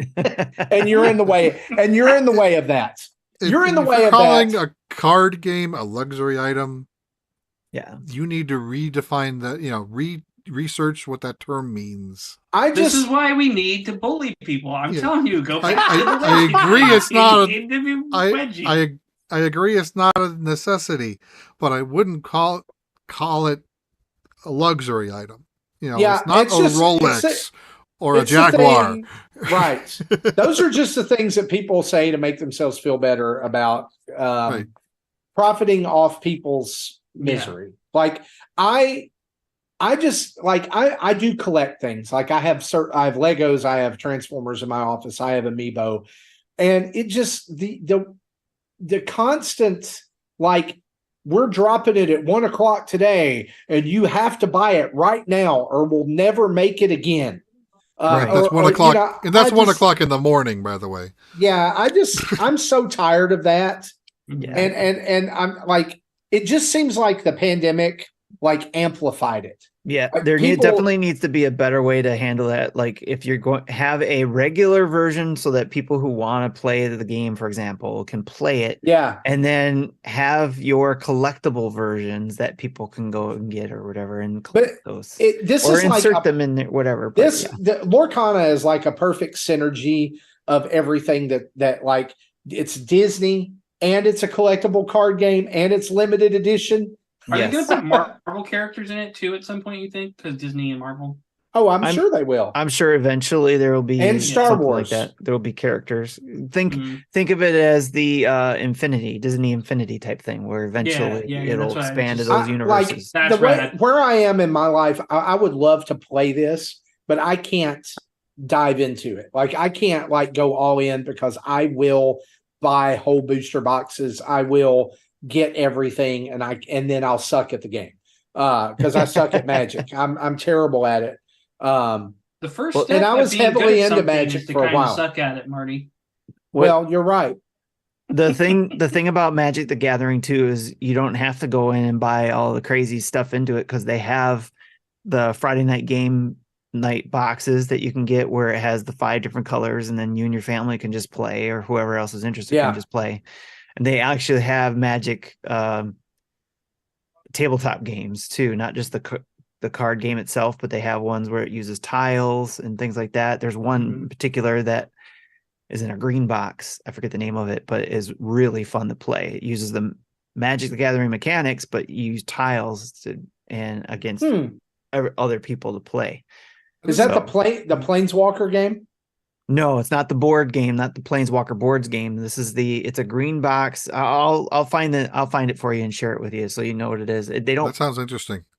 Someone's probably listening and knows what it is right now, and they're like, "It's this!" They're screaming. The unfortunate part is that they don't make it anymore, and I think it's $100 to find it. There is when I find a board game that I like to play it a lot. And that's why I can't do a collectible card game because it's always evolving. It's always adding things. And there's always something new to buy. And I don't have the cash flow for that. So I would love to play a couple of pre-constructed Lorcana decks and just see what it's all about. But we can't, there's nowhere around here that has this. We have. That's why I say the digital access. The digital ways. Pokemon TGC, you can. The one thing I love about the Pokemon TGC online is you can't. If you buy something in real life, you can use it online, but you can earn money in the game. Kids can't go and bust their parents' credit card out. They have to play the game to get it, and you can get decks, you can build decks, you can play. That teaches people the game. Like, if you want to make your game more accessible, just make an app game for it. Lorcana, it will be a home run if you have people learn how to play your game. Yeah, absolutely. Tim, hopefully maybe you could do like I don't know, like maybe if we ever meet up again, we'll play Lorcana. All right. Yeah. Okay. Casey, do you have anything this week? Like this segment is just something that maybe it's your jam.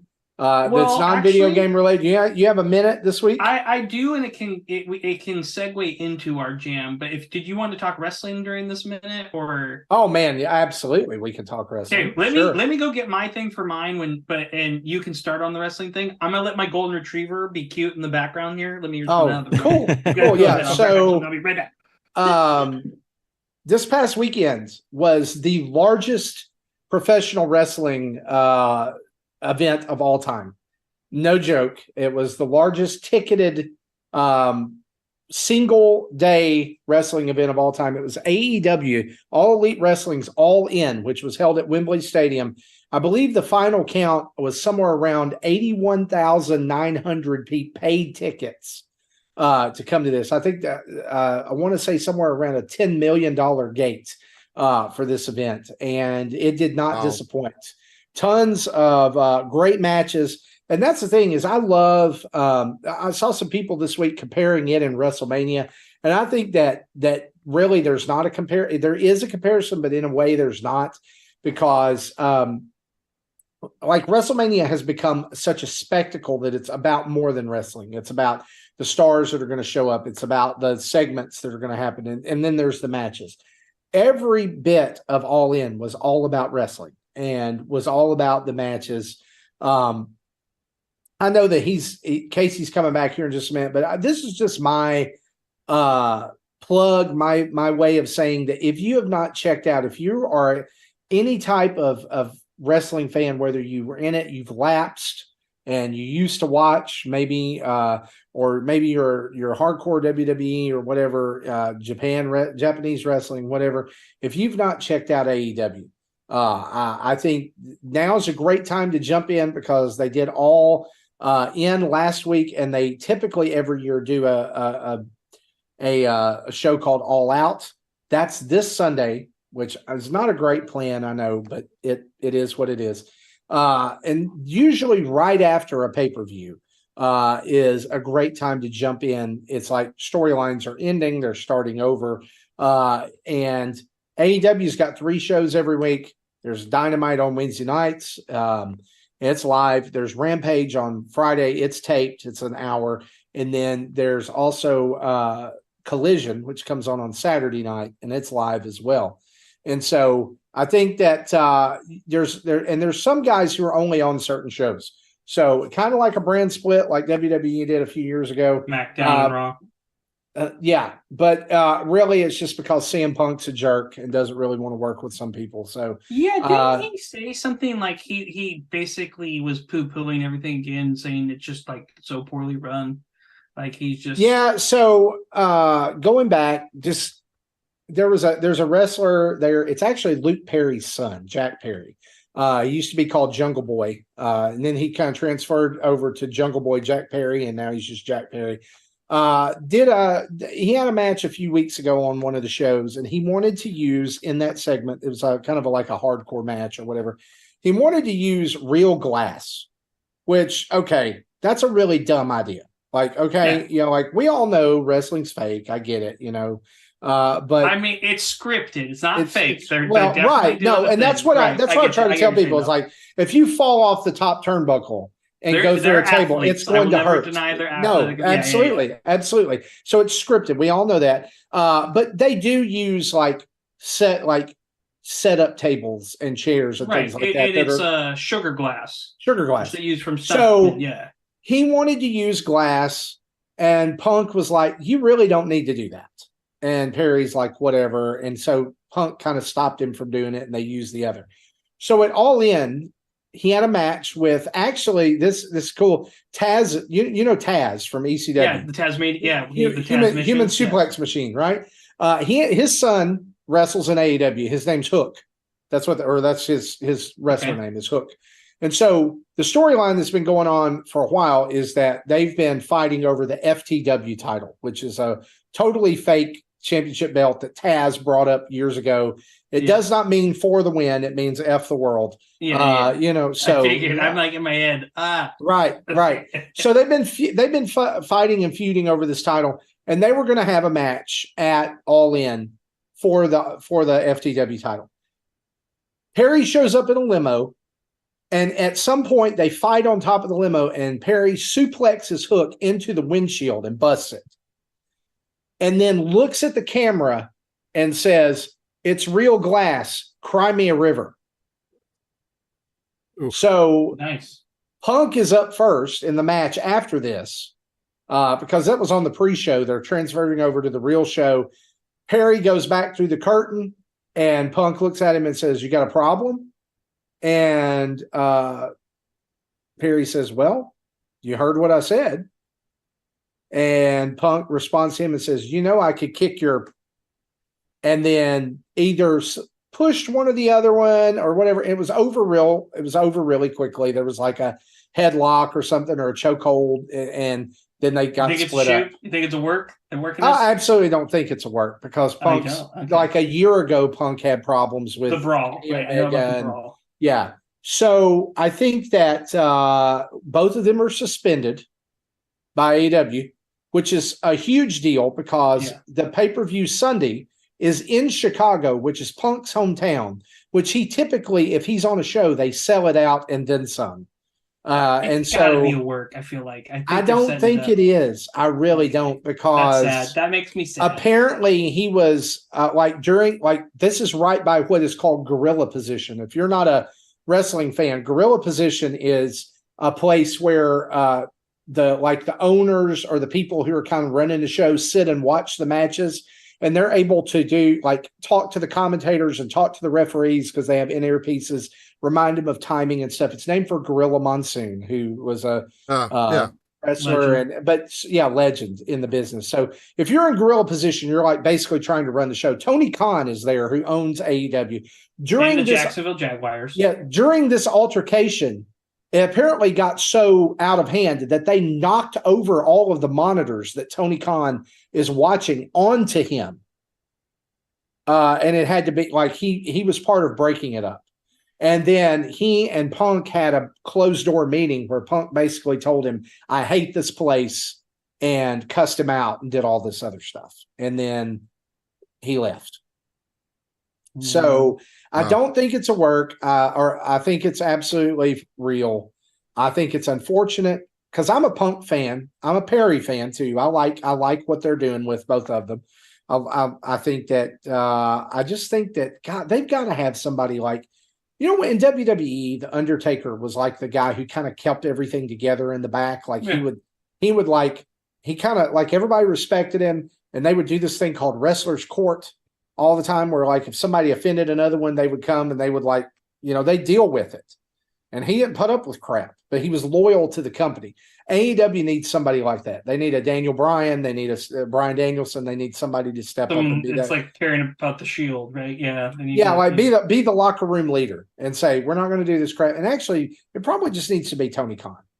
And as much as I hate to say it, I don't know that Punk is worth being around in AEW. He's absolutely a draw. He's going to end up back in the WWE because he's going to make the money. People buy tickets. I don't think he'll ever go back to WWE, because he's pretty much said he hates that place. And he hates everything. He hates every place. Well, I think that he's just a grumpy old man. That too. He's got it's somebody, his whole thing, in life and his thing in wrestling for a while, was he was straight edge. I don't smoke. I don't do drugs. I don't drink alcohol. And I saw somebody say this week, it's maybe it's time for Punk to just try weed. It's just time, or gummies. Give him some CBD gummies. He'll be fine. He'll mellow him right out, and he'll be. But anyway, I know there's probably people who have been hitting the 30-second button all the way through this, because it's I don't want to talk about pro wrestling. It's my minutes. Watch AEW. You should check it out.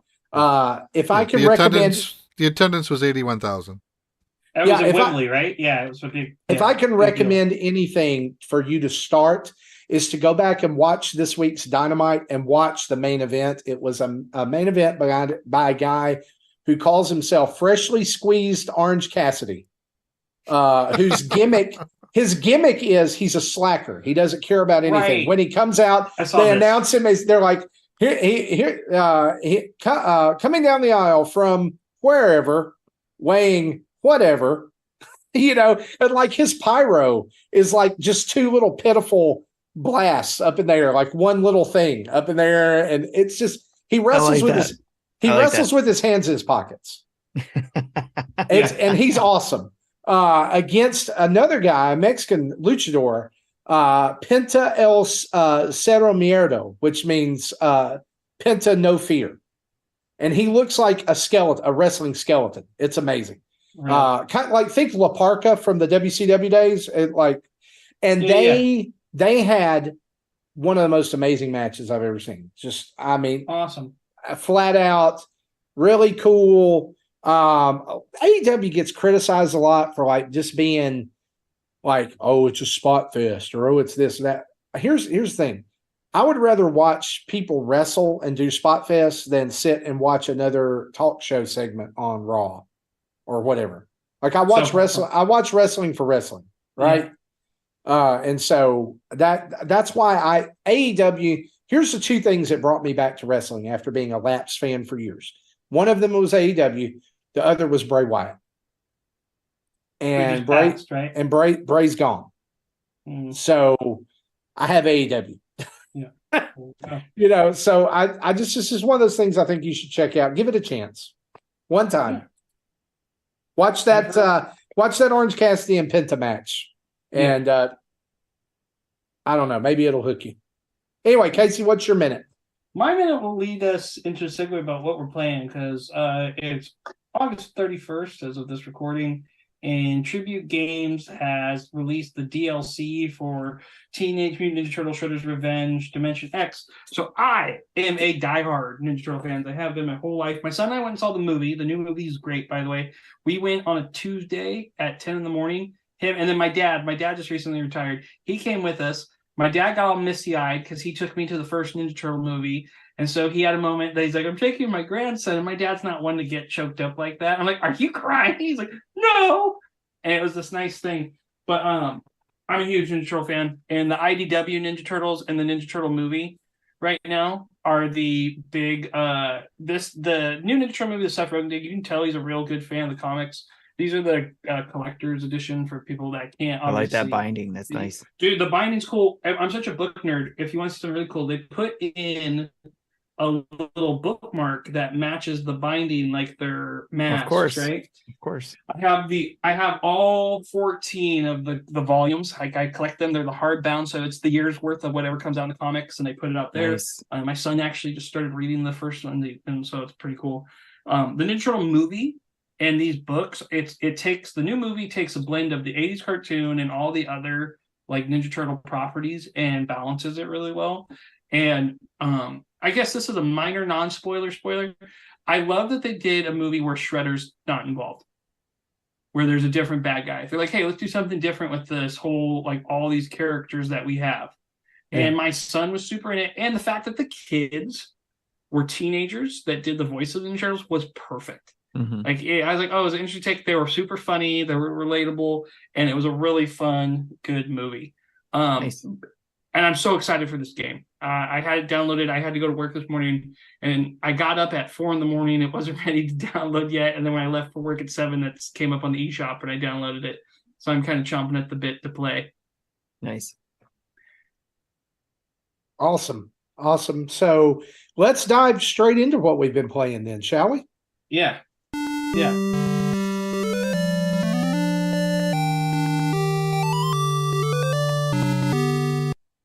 So since you started us out on that high, let's talk about the new DLC for the Shredder's Revenge game that came out today. This is out across all platforms. It's available on Nintendo Switch right now for a little bit of a discount. I think it was $7.19 USD. Yeah, they took 10% off today if you buy it or this week. Love it. So there is an update to the game that you will get whether you buy the DLC or not. It is just preparing you for the DLC. You do have to purchase this, but what it gives you is 2 brand new characters, Usagi Yojimbo and Karai. It gives you a new mode, which is a completely brand new experience called Survival. And we'll talk about that here in just a minute. And then somewhere around the neighborhood of 50 new colors and costumes for the turtles that you can earn throughout different things. And you're able to use Usagi and Karai in the main campaign. It doesn't add any levels to that, but I want to focus on the survival here. Casey, you said you haven't really gotten to play it. You haven't got to dig in yet. The endless mode, the survival mode looks great. So Esmo and Tribute Games, who did this, also did the Streets of Rage 4. Mm-hmm. And they make beat 'em ups great. Like obviously Capcom has Final Fight just sitting there. You know, like we talk about, right? Let's have them make Mega Man. Dude, like let's give me a Final Fight like this. Give me I grew up going to arcades like the Simpsons beat 'em up, Turtles in Time arcade, Cowboys of Moo Mesa, the baseball ninjas. Forgot about that one. The baseball ninjas was great. There was a Hook one from Peter Pan, Robin Williams Hook beat 'em up that a lot of people didn't play. Like I have a whole collection in my mind of beat 'em up games that I love. And the Ninja Turtle one is the greatest. I was at a kid birthday party. Not just because I go to kids' birthday parties. I'm not a clown, but my kids. I just showed up to a kid's birthday party. So I show up to this trampoline place, right? I'm like, hey, here's a present. I just wanted to jump in the trampoline. Now I'm talking to a fellow dad, and I was saying something. He's like, what are you up to? And I was talking about he was thinking about getting his kid. He was talking like, should I get him a Switch or something? I'm like, yeah, like, you know, if you get him an iPad or whatever, it's the same. But I was telling him about this game. He's like, oh, like the one where you could throw him into the screen. I go, you can do this and that. And he goes, oh, I'm getting it. As soon as I said that to him, he's like, yeah. Nice. So you hit him up with the Cowabunga collection and Shredder's Revenge. And it's just, And what's crazy to me, he's a heart surgeon. So like to hear him say that, I was like, yes. I can't remember. I did play a little bit of the survival mode earlier. And I want to share this with you that 2 things that stuck out to me. The first level that you play, or the first, like, what you're trying to do is collect enough crystals to go to the next dimension. And the neutrinos are bouncing you around. Correct. The first dimension that you go to is Mirage. It's called Mirage. So everything is black and white, and it looks like you're in like comic the old book comics, panels. right? Yeah. The original comics. That's nice. So what happens is when you defeat all the enemies that wave throws at you, you get 2 choices, and that determines what you're getting in the next wave, right? But you get a bonus for finishing that wave. It could be extra crystals to help you reach your goal. It can be pizza to give you your life back because you only have 1 life in this mode. Or the most interesting one is you can get a tank of mutagen, and it allows you to play as one of the boss characters from the game. Yeah. So I got a can of mutagen, and it turned me into Rocksteady. Ooh. And it lasts until his life bar is gone. So the next level that I went into was a boss fight, and I was now Rocksteady beating up Toka and Razor. And so I'm throwing bombs, and I'm kicking them in the face, and they die, and I go on to the next level, and it was another boss and some enemies, and I kind of got overwhelmed. But I just thought it's super cool that you can now like turn into these different characters, and obviously that survival mode is built for multiplayer. Yeah. So it absolutely is a little bit easier. I'm going to a bachelor party at the end of September, and I was telling my buddy, I was like, hey, this is great. There's like 6 or 8 of us. I go, this is a perfect sit on the couch for us to play a game. And he's like, I was telling him about this mode. He would get really excited. So are you saying they didn't add to the story though? There's no new story levels? I did go into the story mode. Okay. And I had already completed it. And I drove around and everything, and there was no new levels. I would say this, that for $8 though, having 2 new characters and all the unlockable costumes and things like that, I think it's still a pretty good deal for the DLC. It's extremely well done. If you've not played this game yet, now is a perfect time to pick up Shredder's Revenge and just get the whole package, right? Right. Absolutely. It's not, it's like a $20 game. It's like 27, 25. Yep. It's worth every penny. Absolutely. The best part, I remember when this game came out, was it last fall? Was it last spring? Right, like in August of last year, or June 16th. I just had it pulled up. I just know that the week it came out, and that weekend, my son and I sat down to play the game cooperatively. We got pizza. I made Kool-Aid. So it was just like, I was 12 years old again, hanging out with my buddy. We ordered a couple of pizzas and we just hung out and played this game all night long. It was so much fun. Yeah, perfect couch co-op game for you to play with your kids. Because, I mean, it's cartoon turtles. There's not really going to be anything offensive in there, right? It's not dark, gritty Mirage Turtles, even though they do pay homage. It's not Ronin. It's not the Ronin game that's going to be hopefully amazing. Yeah. I was a little sad to see they didn't add a story mode, but getting the new characters and the survival mode will be the big thing, and you can kind of compete with your friends there. Yeah. And two, being able to go back and play it in arcade mode and just having that like nostalgia of we got to beat this level, it's really good. Another game that I think several of us have been playing that I really wanted to dig into was Sea of Stars, which released this week after a lengthy wait, a Kickstarter campaign. And y'all, I'm going to let somebody else talk about this first, but I just want to say this. I'm absolutely blown away by this game. It has its hooks in me, and I cannot stop playing it. It is that, like, when you see them talking about how like it's 10/10 on all these sites and everything, it's absolutely like open critic ratings, I think a 90 right now. Absolutely spot on for this game. And they announced yesterday they've already sold 100,000 copies of this across all platforms. Wild. So, is anybody who else is playing this? I want to hear your thoughts. I played the demo and I really liked it. This year is such a bloodbath for great games, and my life is too busy right now. I'm like, why? Like last year, I feel like if you put most of these games up against Elden Ring last year, they're gonna crush Elden Ring. Like Elden Ring was a good game and it won game of the year because it was the best game of that year, but it can't hold a candle. Like I could name 6-7 games that came out this year that are better than Elden Ring. I think if you look at like years of gaming, 2023 is maybe the best ever for great games. I think it's comparable to 2017. Like with 2017 is up there too. Yes. Yeah, I do think, and I mean it didn't look like it was going to go that way in the first part of the year, but no, I mean the end of the year is absolutely loaded. Yeah, I mean like right now alone, I'm playing WrestleQuest. I'm playing Sea of Stars. I'm playing AEW Fight Forever, which I'll talk about a little bit later. I'm playing Shredder's Revenge again. I'm playing 30XX. Thanks to Tim, I'm playing Dawn of the Monsters again. Just what is this life where we like all of these games have hit at once? I'm playing Curse Crackers. I've still got to finish Tears of the Kingdom. I haven't even, there's been no budge on that. So, man, like I could skip Mario Wonder and Mario RPG for the rest of the year and get them in 2024 and still have plenty to play.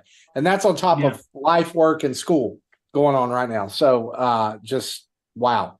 Yeah. Jesse, Tim, y'all playing Sea of Stars? I downloaded it because I got a code from the Kickstarter, but I have not started it yet. I've got other things I wanted to finish up first. Okay.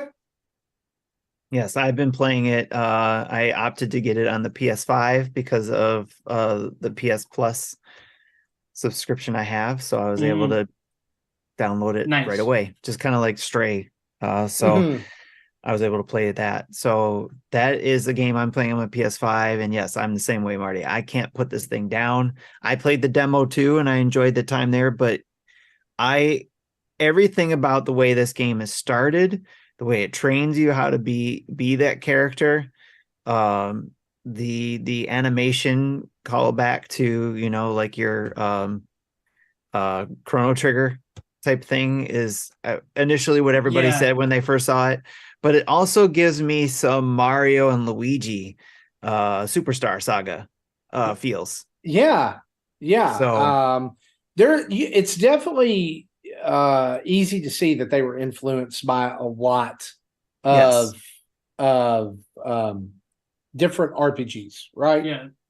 Yes. And I'm okay with that. And I think even the person who did the music for Chrono Trigger did the music for this game. They paid them to do some songs. In the demo, they were like, hey, you can't go to this area, but listen to this song by I want to say it's like Yoshinori or something. Like, I can't remember the name, and I'm butchering it, but it's a very prolific JRPG. I'll pull it up. Jesse, you kickstarted it, right? That was one of the things that they did, was get that composer from the Chrono Trigger game to do some songs on this, right? Yeah, I don't know how much that composer did. Yasunori Mitsuda. Yeah, I was right, Yasunori. Yeah, Yasunori-san.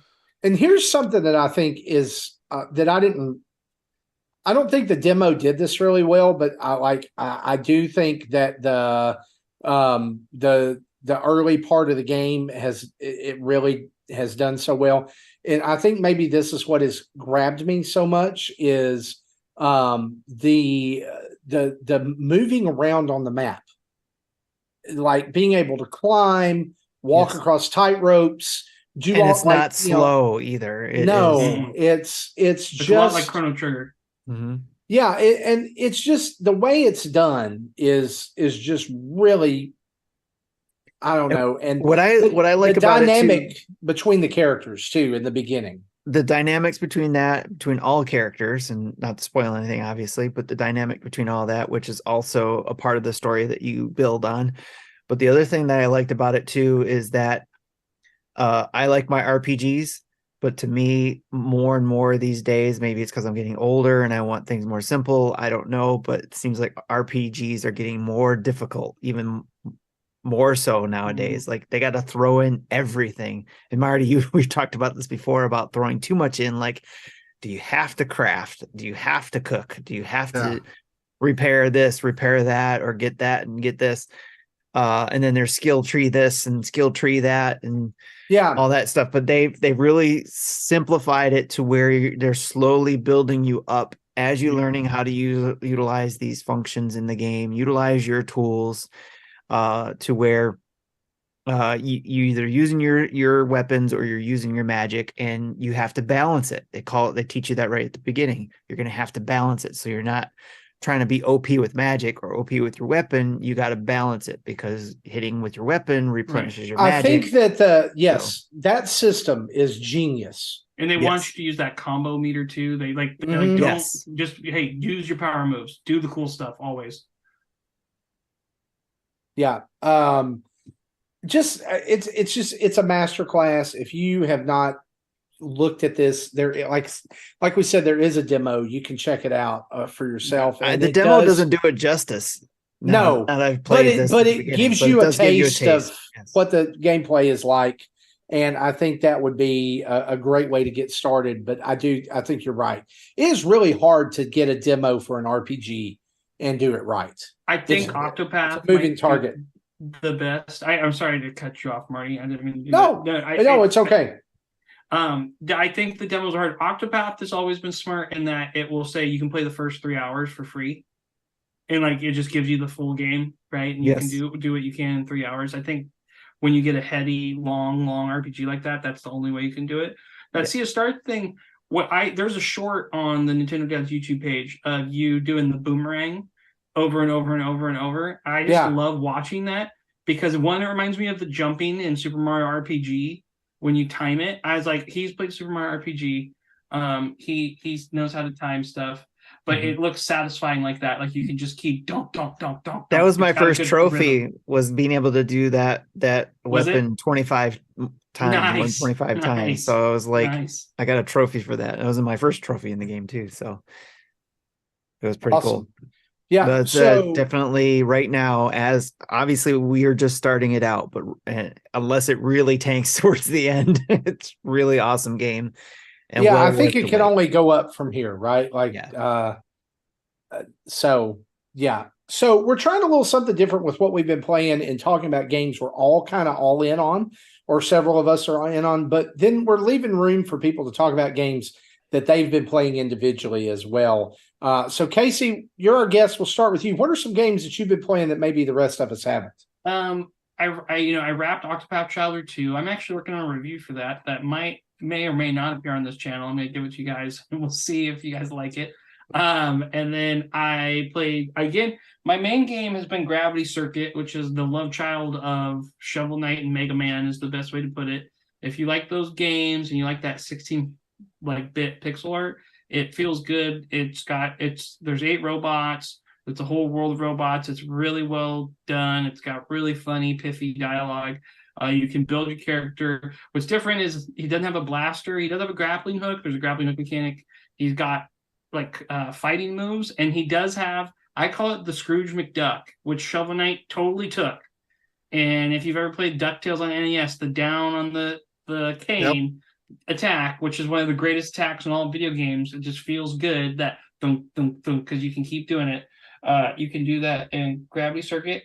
And then I got codes for a game called Blasphemous 2. I have not tried that yet, and I'm going to record a first look of that because I love me my Metroidvanias, and that one kind of gives me the creeps. I played a little bit of the first one, and I was like, all right, let me fire this one up too.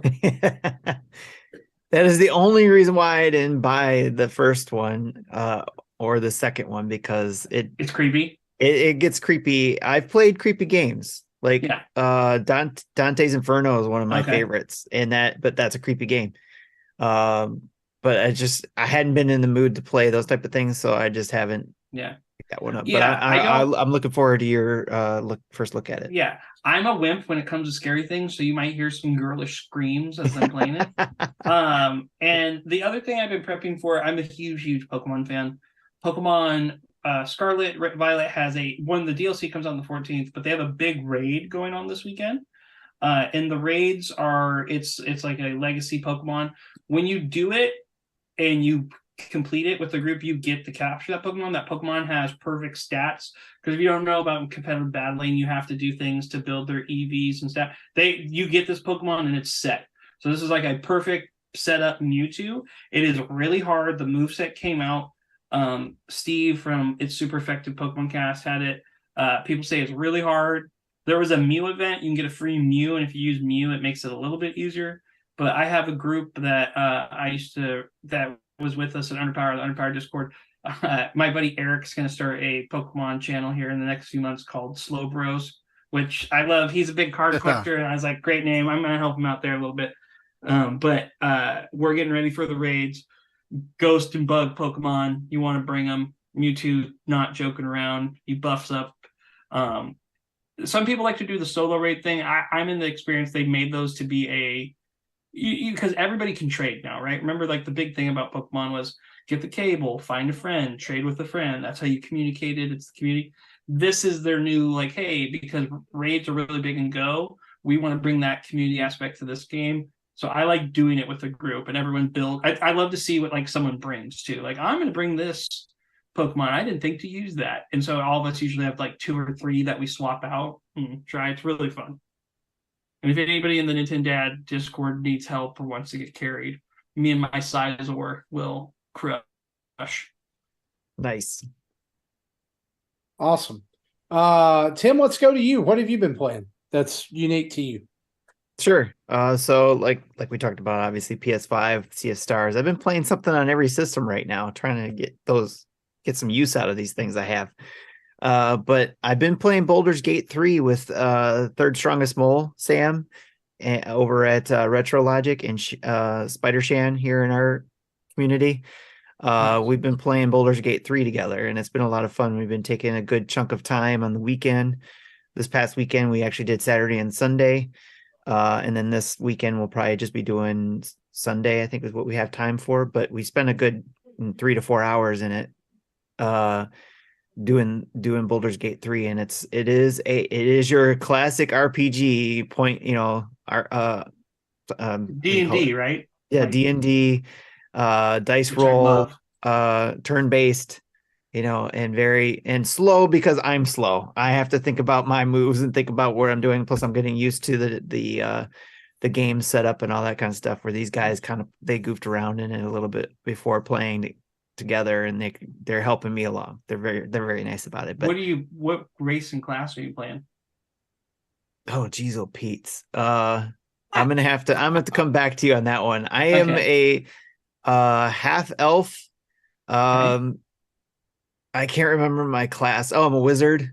Okay. Okay. And then you Half subclass, I'm sure, but yeah, and all that kind of stuff. So nice. um You're a and wizard, Tim. yes, Wizard Tim. Yeah, nice. she's pretty cool. So, and the other thing I discovered was because I got this like outfit and stuff that I was trying on in one of the cities I went to.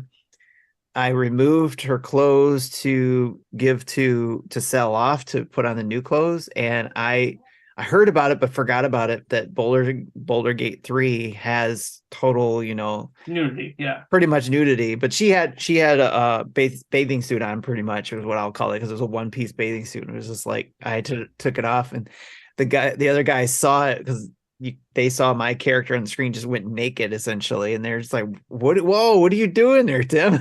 It was pretty hilarious. But no, it's D&D through and through, and I love it. It's been a while since I played tabletop D&D, and this kind of scratches that itch. And in fact, actually, my friends just recently just called up and said, hey, let's get a D&D tabletop thing going again. We haven't done that in years. And I was like, sure, why not? Let's go. So I play twice a month. It's the best. nice. So yep, Or that's so you are Tim the Enchanter yes. without Flint or Tinder? He's Tim the whimsical. I am Tim the Bard.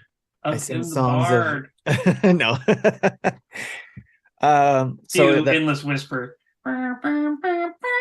right. I just everywhere. Right. Baldur's Gate 3 on the PC. That's what I was playing with Sam and Shannon there. And then on my Switch, I'm playing Bomb Rush CyberFunk. I believe I talked about this last week, and plus I have a first look out there. I'm working on the third borough. There's 5 boroughs I have to get through in the city. I think I'm almost done with the third borough. So trying to get through that again. I never played the Jet Set Radio game, but it kind of gives me those vibes from back in the day. It's a cyberpunk type game, but they call it cyberfunk, Bomb Rush Cyberfunk, which is really cool because it actually has a lot of house and hip hop type music in the background, and you're doing a lot of graffiti along with skateboarding or rollerblading or biking and doing tricks, getting scores, and that's how you take over a borough, is by getting the high score and beating that crew in that borough by doing these different things. Really cool game. I'm having a lot of fun with it. Music is awesome. I could just sit there and listen to that all day. And then finally on Xbox on deck is, of course, Starfield. Everybody's been talking about it. I opted for the premium edition, even though I do have Game Pass. I was able to upgrade the basic version for $35 to get the premium edition and be able to play September 1st. So by the time you're listening to this, I will hopefully be starting to play Starfield and checking that out. Although I did see somebody post something about playing it. Yeah, apparently I dropped it like 8 o'clock this evening, so it's All playable right. now for those who So forked over it's the good money. talking to you guys. I'll see you guys later. And No Man's Skyrim. right. All in your So name. that's what I have on deck, is on my Xbox is Starfield, right on that TV, right back there. So, Awesome. Jesse, what about you? What are some games you're playing unique to you? I'm continuing my run of Final Fantasy VI. Just got, if you're familiar with the game, early on, your party splits into 3 small groups, and you have to do them one at a time, but in the timeline, the adventures of all three groups are happening simultaneously, and they all meet up again. And after that, I went to Zozo, which is the weird town. If you know the clock, Yeah. that's what that is. And so so I'm about 6 hours in now. My next stop is the Opera House. I definitely will be doing a recording, if not a stream, of that scene when I play it this weekend, or because that is my number one scene in all of gaming. I hope I get to watch you do that live. That would be awesome. Yeah, I'll try to get some advance warning. I'll probably do it Saturday night, but we'll find out. We'll see where I am with that. So I'm looking forward to seeing that scene with the in the Pixel remaster version. I mean, I know what they did. I've seen other people make a YouTube video on it, but I'll finally be able to see it for myself. So then this released on Tuesday, I believe. This game called The Making of Karateka. It's done by the same people who did the Atari 50 documentary game. This is the same type of documentary game. In fact, the doc, yeah, Tim's showing the Atari 50. The documentary part has a very similar interface. You kind of go down the timeline on. I think they have 5 chapters. Like the first chapter starts with like the games Jordan made before getting into before started to take karate lessons and getting the idea for karateka.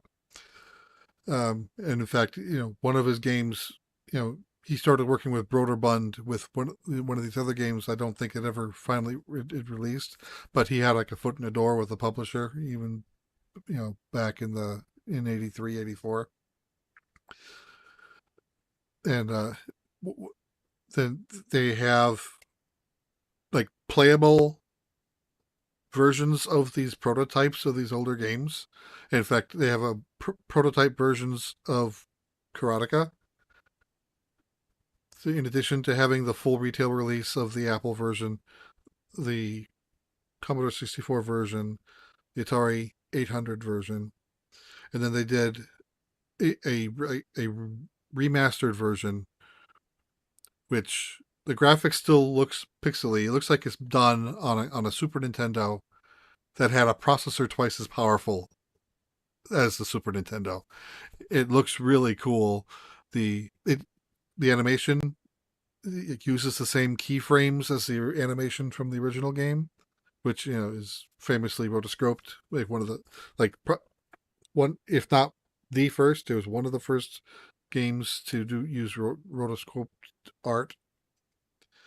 And but with the remaster version, they use the same keyframes, but then they had interpolation frames between them, and it's like really weirdly smooth graphic, animation for that type of graphics. So I on stream I did a stream last night.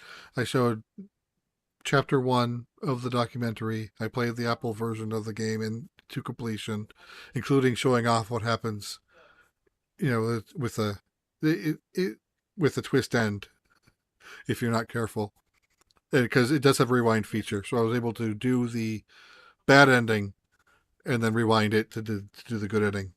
If it wasn't for the rewind, I would have had to play the whole game over again. I didn't want to do that. And then I since played I finished through chapter 4 so I have one chapter left of the documentary. I played the remastered version of the game, which has its own commentary information scattered in, which can be shut off if you don't want to play it. I think it was mentioned in chapter 3,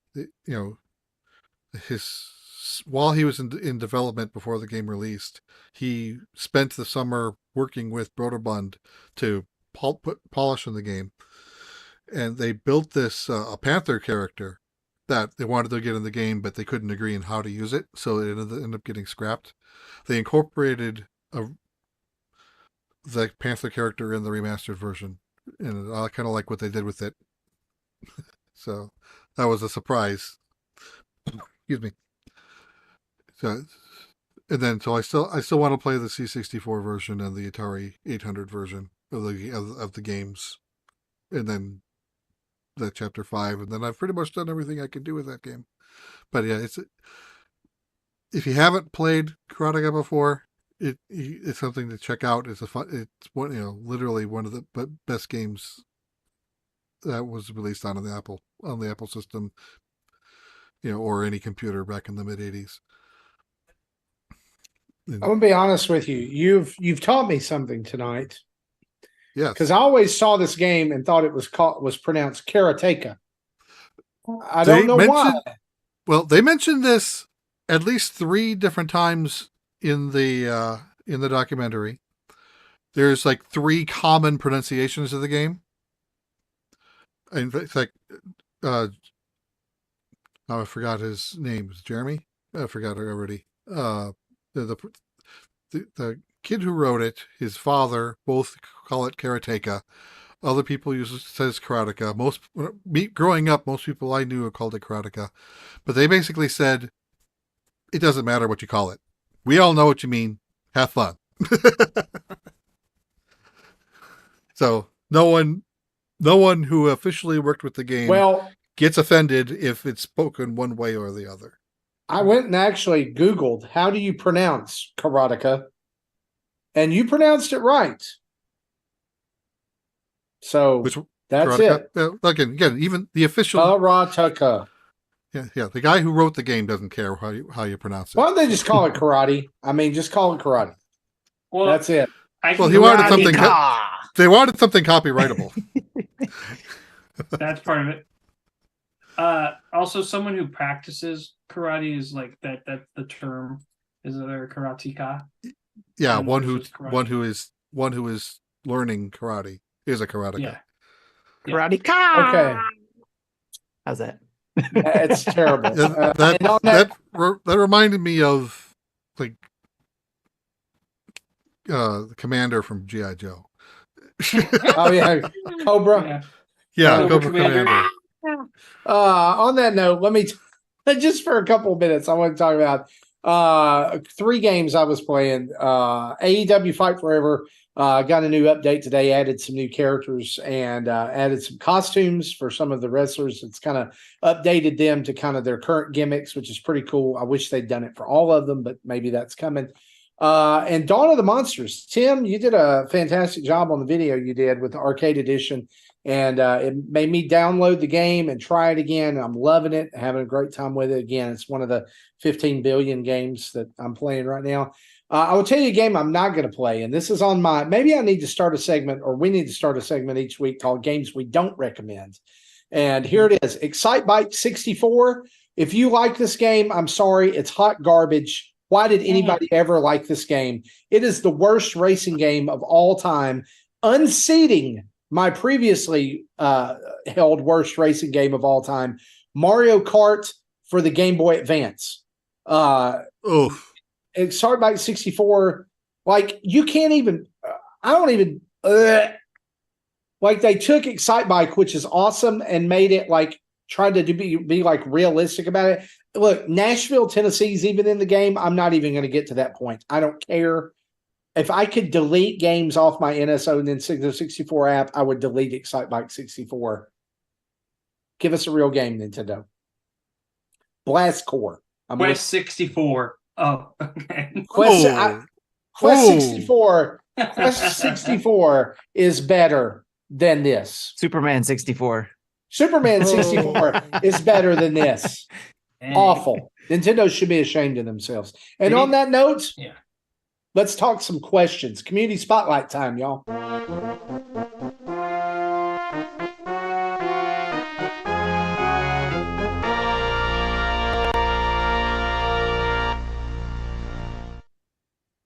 All right, Tim, take it away.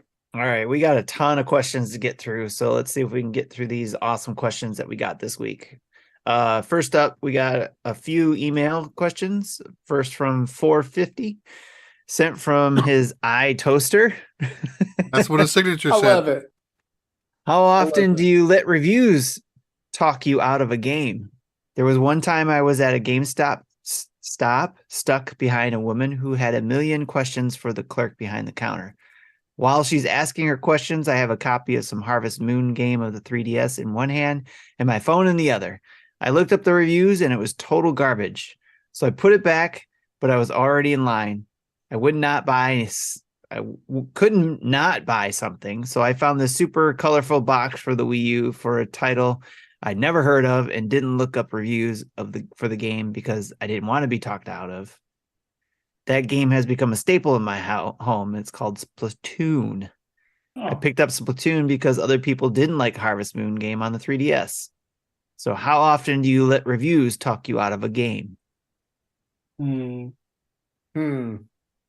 For me, very rarely, because I normally don't read reviews. I normally either already know if it's a game I want or not.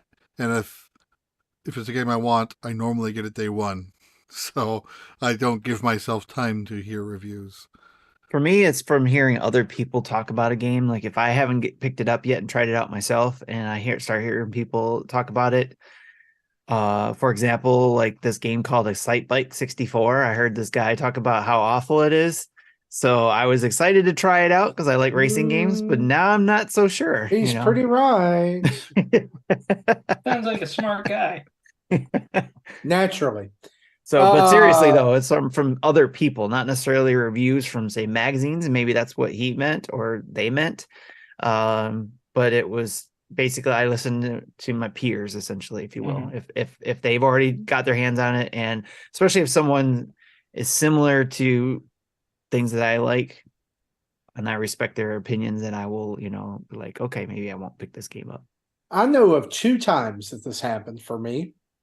The first was way back when, in the 90s, when y'all are going to laugh. I dodged a bullet with this one. When I read the reviews of Bubsy. Nice. And a game that I had been anticipating, and I did not get that game. The other one was when Monster Hunter 3 for the 3DS was on sale at Best Buy, and it was like $14.99, and I was like, oh man, yeah, I can finally get into Monster Hunter. And so I know there's a lot of people who like Monster Hunter, and I'm not gonna say anything negative about the game at all. It's just not my thing. Yeah. I've played some of the other ones, and it's just the demos were not my thing. But I thought, well, maybe I was in a game drought. This was back during the Wii U, right? Mm-hmm. So I thought, well, maybe I should try it. Well, I read some reviews and talked to a couple people, and quickly found out that was not a game for me either. I just didn't buy anything. Yeah, Monster Hunter Tri was like would be like my biggest disappointment game, because I heard about it. It sounded good on paper. I bought it on day one on the Wii, and I'm like, I don't like this. For me, I'm not one like I'm usually pretty good. As a kid, games they would end up at my house, and I would play them, and so I could. Wow, where did you get that magic from? I want that magic where games just end up at my house. I think you guys know this, and I used to get made fun of on Underpowered this. My dad worked at Nintendo because I live here in Washington. Yeah, right. And so it was like a bingo thing. So like, he said it. He said the thing. So now I have PTSD. So like he would bring me home games for cheap for him, right? And so like he would get, and we had tons. For me too, it's like you said with peers. Certain things though, like I can blow off. I also look at critic ratings for movies. Let's say like if a movie is under 80, I won't see it in theaters. If it's 70, I'll watch it. Right, if that or so, right? If it's free, like it dictates if I'm gonna watch it for free or wait for me and I'll watch it later. With video games too, like with Game Pass, I would love to get Game Pass because it's the Blockbuster thing. Blockbuster and GameFly were a great thing. Like more places to rent video games need to exist. or just the red box like thing in front of a 7-Eleven or store. They just need to do it. I know some of them have video games. There just needs to be one that is video games that charges people Redbox to go and use stopped the video credit card. games a while ago because people Yeah, steal them. yeah, people would steal them. Like I mentioned this in the show when it happened, but I tried renting God of War PS4, and the sleeve had a photocopy of the disc to get by the QR code scanner inside. Oh my gosh. People get so clever with their scams. Like if they could just put that energy to something good, imagine what you could do. Millie, hey, my dog's back here chomping on herself. So for me, I've never sometimes when it's like scathing review and it's just horrible, it's made me stay away. But usually I can tell by looking at something if it's a for me game or not too. If someone tells me it's hard, that's not a deterrent too. Like there's certain things where it's like, oh, I'm sure you would. I've read reviews where the person just doesn't like these kind of games, and I was like, well, why are you doing a review on this kind of game? This game's not for you, right? It's clear, and that always gets me too. But if I look at it and it looks really cool and it had a poor rating, I'd probably be like, let me look at this other thing that people have said is pretty good. That's where I lie. Definitely. So definitely all over for that one. So that's good. Russ G, people weren't thrilled with Pratt for the movie. Did this force Nintendo to find a voice actor who would do both the games and future movies? The target audience, kids for the movies, don't need or won't recognize a famous actor, but they might want the movie to sound like their game. Or will Nintendo stick with Pratt for movies and a new voice actor for games? Yes, it'll be that. But here's the thing. Do you really want to hear Charles Martinetti for an hour and a half? Oh, yeah. Oh, woohoo. Ha, ha. That was my argument when this whole thing started 2 years ago. Yeah. Like, no, I don't want to hear that. Like, I think, here's the thing. People like to hate on Chris Pratt because he's in everything. He was fine. It was a good Mario. I don't mind. He kind of sounded like Linda Belcher from Bob's Burgers, but that's okay in my head too. Well, Charles Martinet does voices, so that was the thing. I think a lot of people either didn't know and were saying that as far as, we don't want to hear this all day. But doesn't he voice one of the dragons in Skyrim? It's just, something like that. He does voices all over, so he could have toned it down, but we've still been recognizable. And so I can understand how people would have wanted that. And maybe even if Charles was hurt by that, I don't know if he truly was, but who knows? Maybe he'd got the opportunity to try out, but we got to remember it's Hollywood. They have to have some big names on things. And are people going to go see Mario because, hey, I know the guy who did the voice of Mario, and that's Charles Martinet, and he's doing it, so I'm going to go see it. The larger audience, probably not. Us, yes, but Yeah, and I think Pratt would be too expensive for Nintendo on the long term. Yeah, for doing a movie or two, sure, great. Like if he does the next movie, and I kind of fully expect him to, that's fine. I don't expect to hear him in a game. Yeah, I don't. I think they're going to keep those two separate. Yep. Yeah, because it's also it's an Americanized Italian, essentially, in the Mario movie, right? So that's why they used Pratt in the what's his name, Day, for Luigi. So yeah, I do believe it's also going to be separate. So all right, Koopa Kid 80 asks question: at what point price do game subscriptions, streaming services such as Game Pass, NSO, and PlayStation Plus become too pricey or not contain enough value for you not to be a member? I'm assuming this probably stems from PlayStation's recent upgrade or update to the pricing. So, what's that thoughts, gentlemen? So for me, it's where PlayStation is going with PS Plus. It already was a questionable value for their service, especially for someone like me who's not going to take advantage of the streaming of part of the games because I can't yet. And so the fact that they're raising the price next year $40 for their top tier is just with adding nothing. They're adding nothing. Nothing it's like a 30 to 35% increase, depending on the tier, with no reason given for why. And if you've gone and looked at the PlayStation Plus games that are coming out for September, they're garbage.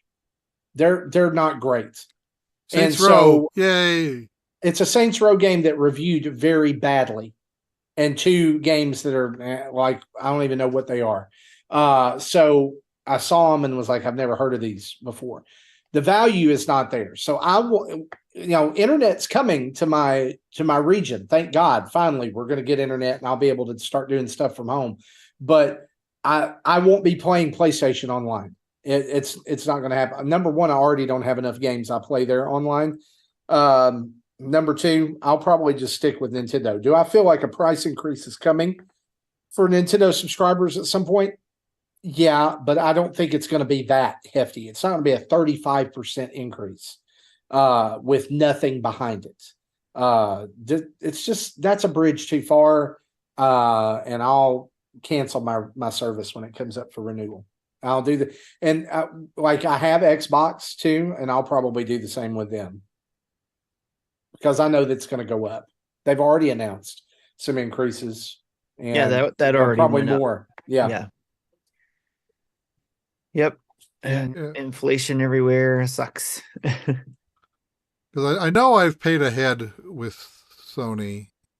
Oh yeah, my PlayStation Plus Premium expires January 2nd, 2026. So I'm good for a while. Yeah, you're good for a bit there. I don't think I'm paid up that far ahead with Xbox. I think Xbox will expire sometime next year. But thanks to the gentleman over at Game Pass News, I was able to get a good deal on 2 years worth of Game Pass. So nice. That's why I'm able to do Starfield. So, but yeah, what Jesse? I know you're paid up, but I know I'm definitely not happy about the increase. When 2026 rolls around, will be doing and evaluating whether I want to continue with it or not. It depends on if I'm still even playing PS5. I don't know what things will look like in 2.5 years. Right. We'll find out. Hopefully they become a little bit more competitive and there's some discounts and stuff, or it's just a matter of doing that discount hunt, keeping an eye out for those sales for when it's cheaper. That's what and that's why I am that stacked up, because, you can buy a year for $30. I'll buy 2 of those, things like that. I'll have to look and see, because I think I'm stacked up, but maybe just for another year. Cause, before they did the 3-tier split, that's when I had that subscription stacked up. And then when they announced that they were going to start the 3-tier split, I signed up for like a year of the PlayStation Now. Yeah. And then when they combined the services, so that's why I got the premium until 2026. Right. So I kind of got the good end of that deal. Yeah, definitely. Yes. Not everybody did. Casey, did you have anything on that? No, I think you guys summed it up. I'm kind of, I'm cool. I'm in the pocket here. I'm gonna nod and agree. Right. Yes, just look handsome over here. Gotcha. All right. Next question is from BB Cerveza. Does this Wonder Direct mean we're not getting another Direct in September? And I just wanted to point out that Justin mentioned this in his Direct prediction video, that we have in the past got a game-specific Direct before a September Direct. And so it still may happen. Yeah, they normally do a Direct before TGC, so I'm kind of expecting one still third week of September. They've not missed 1 September. Yep. Yeah. Well, they have the Nintendo event is this weekend. I don't know. I'm kind of iffy on it. I'm like 50-50. I wouldn't be surprised if they didn't. If anything, Maybe they don't give us a regular direct. Maybe we get a indie showcase. Ugh, I hate We them. haven't- No, like sometimes they're cool, but I'm like, come on, not. I shouldn't do that. But it's like, don't tease me. Yeah. So You yeah, know? it's possible. We'll I see. would rather it be a normal direct, and I fully expect we will get one. I don't think they'll break tradition at this point. Yeah. Jesse's right. It's usually right before TGC we'll get one, and hopefully There Yeah. has been a couple rumors of games that have been got their ESRP on them too that I expect possibly will get announced at something like that. So we'll see. What were you gonna say, Jesse? I lost it. I don't remember what I was going to Sorry. say. That's all right. All right. Keep going. Next question is starting from our Discord questions. First one is from Mikey Burgett. Last week, it was reported that Konami is putting in a content warning in the opening of games with its Metal Gear Solid Master Collection Volume 1. The message warns, this game contains expressions and themes that may be considered outdated.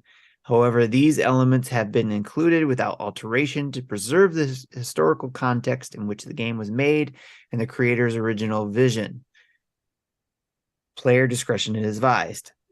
My question is, what are your thoughts on adding content warnings in games, specifically classic games like Metal Gear Solid, and what do you think Kojima thinks about this? Lame. I think it's lame. I know they do it in Disney movies too. Here's the thing: things get old and they age differently, right? Poorly. I'm not one for censoring. Yeah, I'm not one for censoring books or censoring things. Like, it's a piece of time. I'm not saying how those books or things or media talk to people are okay, but people have to take everything into context, because if you keep trying to edit stuff, people forget what it actually was like. So we need to look at the actual working and go, oh, this is what things were like. We're not like this anymore because we progressed, right? Like, and also if you like, there's a mature rating, there's this or that. If you need a content warning to play a Metal Gear Solid game or any video game, you're softer than Charmin. Like, you need to toughen up. Like, it's a macho man. You are a Rambo type dude video game to go shoot people in self-mission. You signed up for it. Like, I'm over that. Like, I mean, if you can't handle a video, it's not real. It's not real. here's the deal. Most people who play Metal Gear Solid don't even know what the plot's about anyway. Exactly. So I played Metal Gear Solid 2 all the way through, and I didn't understand a bit of it, but it's fun. You know, I got to the end and there was something about Patriots and all kinds of crap about that. And I'm sure that's what it comes down to. Mhm. But golly, like, it's in Looney Tunes, it's in Disney, it's in this. I mean, I guess I'm okay. Here's where I say I'm okay with it. Okay. I'm okay with it if it allows the content to stay what it was in the beginning. Yeah, right. that's where I was going to go. Doesn't allow it to be censored. If the alternative is it gets hacked up, don't do that. You know, I'm okay with the message. People are going to read it anyways. Yeah. I've never played these games. I don't know what type of content they're referring to. And the thing about it is that no matter what message you put in front of it, people are still going to complain about it. Oh, we're gonna need a content warning now because I got. Oh no! What have you my done? chocolate cigarettes. Cigarettes. This is a kid show. Tim, one right now. what are you doing? Get that out of there, Tim. Oh my god! Now we're gonna have to put that warning. We're gonna have to be like some elements include. Do we need to flag this as explicit in the iTunes feed now? Nope, we just have to put this message. Listener discretion is advised. Watchers. Which we have done that before. That's true. We have. All right. Also, another question to the crew. In an interview with Games Radar Plus at Gamescom, the Sonic team head and Sonic Superstars producer had the following quote: "We look at the pixel art. It's great. But when we think about 10 to 20 years in the future, we don't think it's going to be a viable art style or presentation for our players.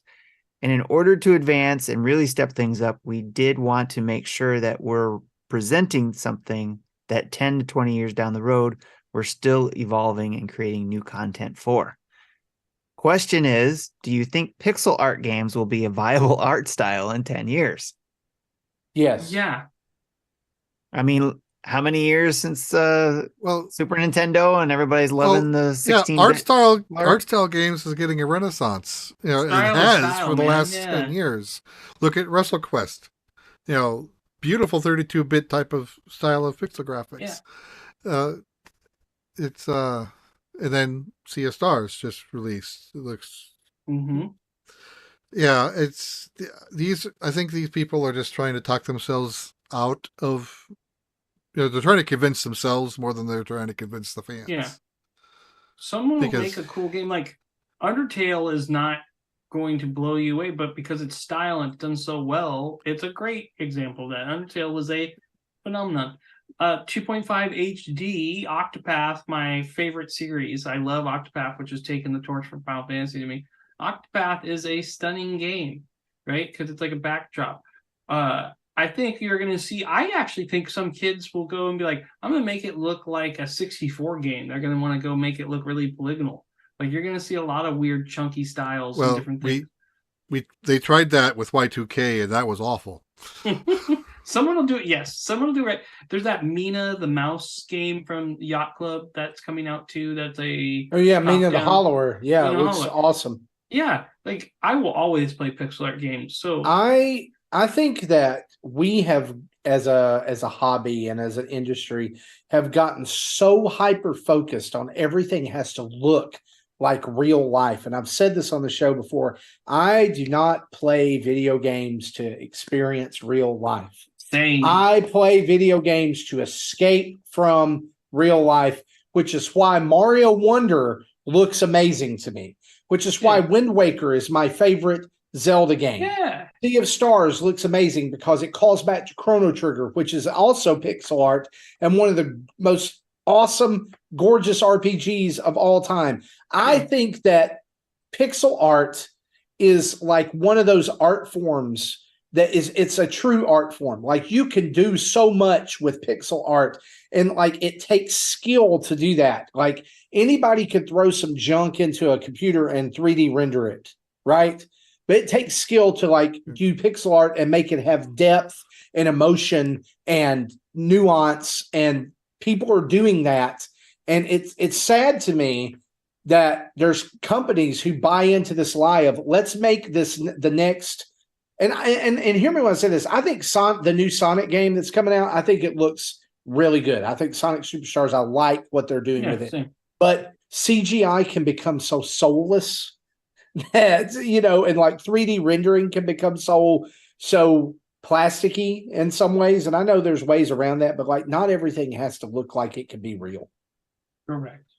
Even in like anime, if the animators switches to a CGI fight scene, they get a lot of flack for that. Because it's a cost saving measure versus having to do all that hand drawn.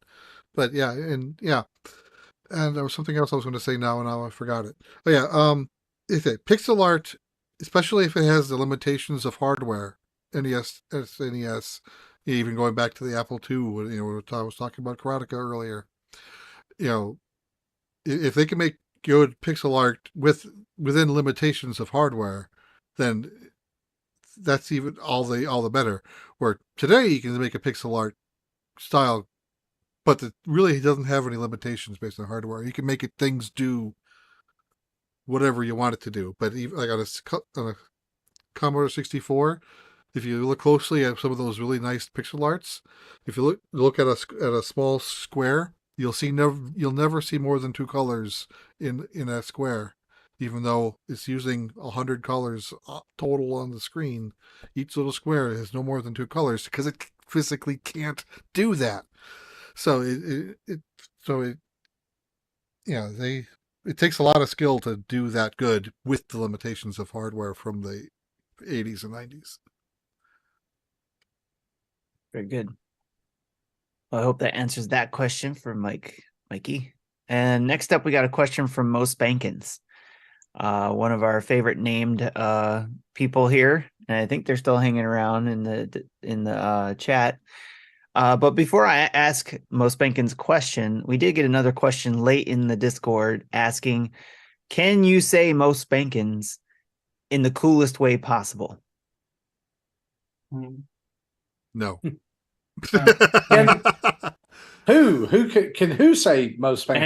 Anybody, any one of us. Can we? Any of us give a try? I feel like I think I can. I feel like it's going back to World of Warcraft with a Mo Spankins.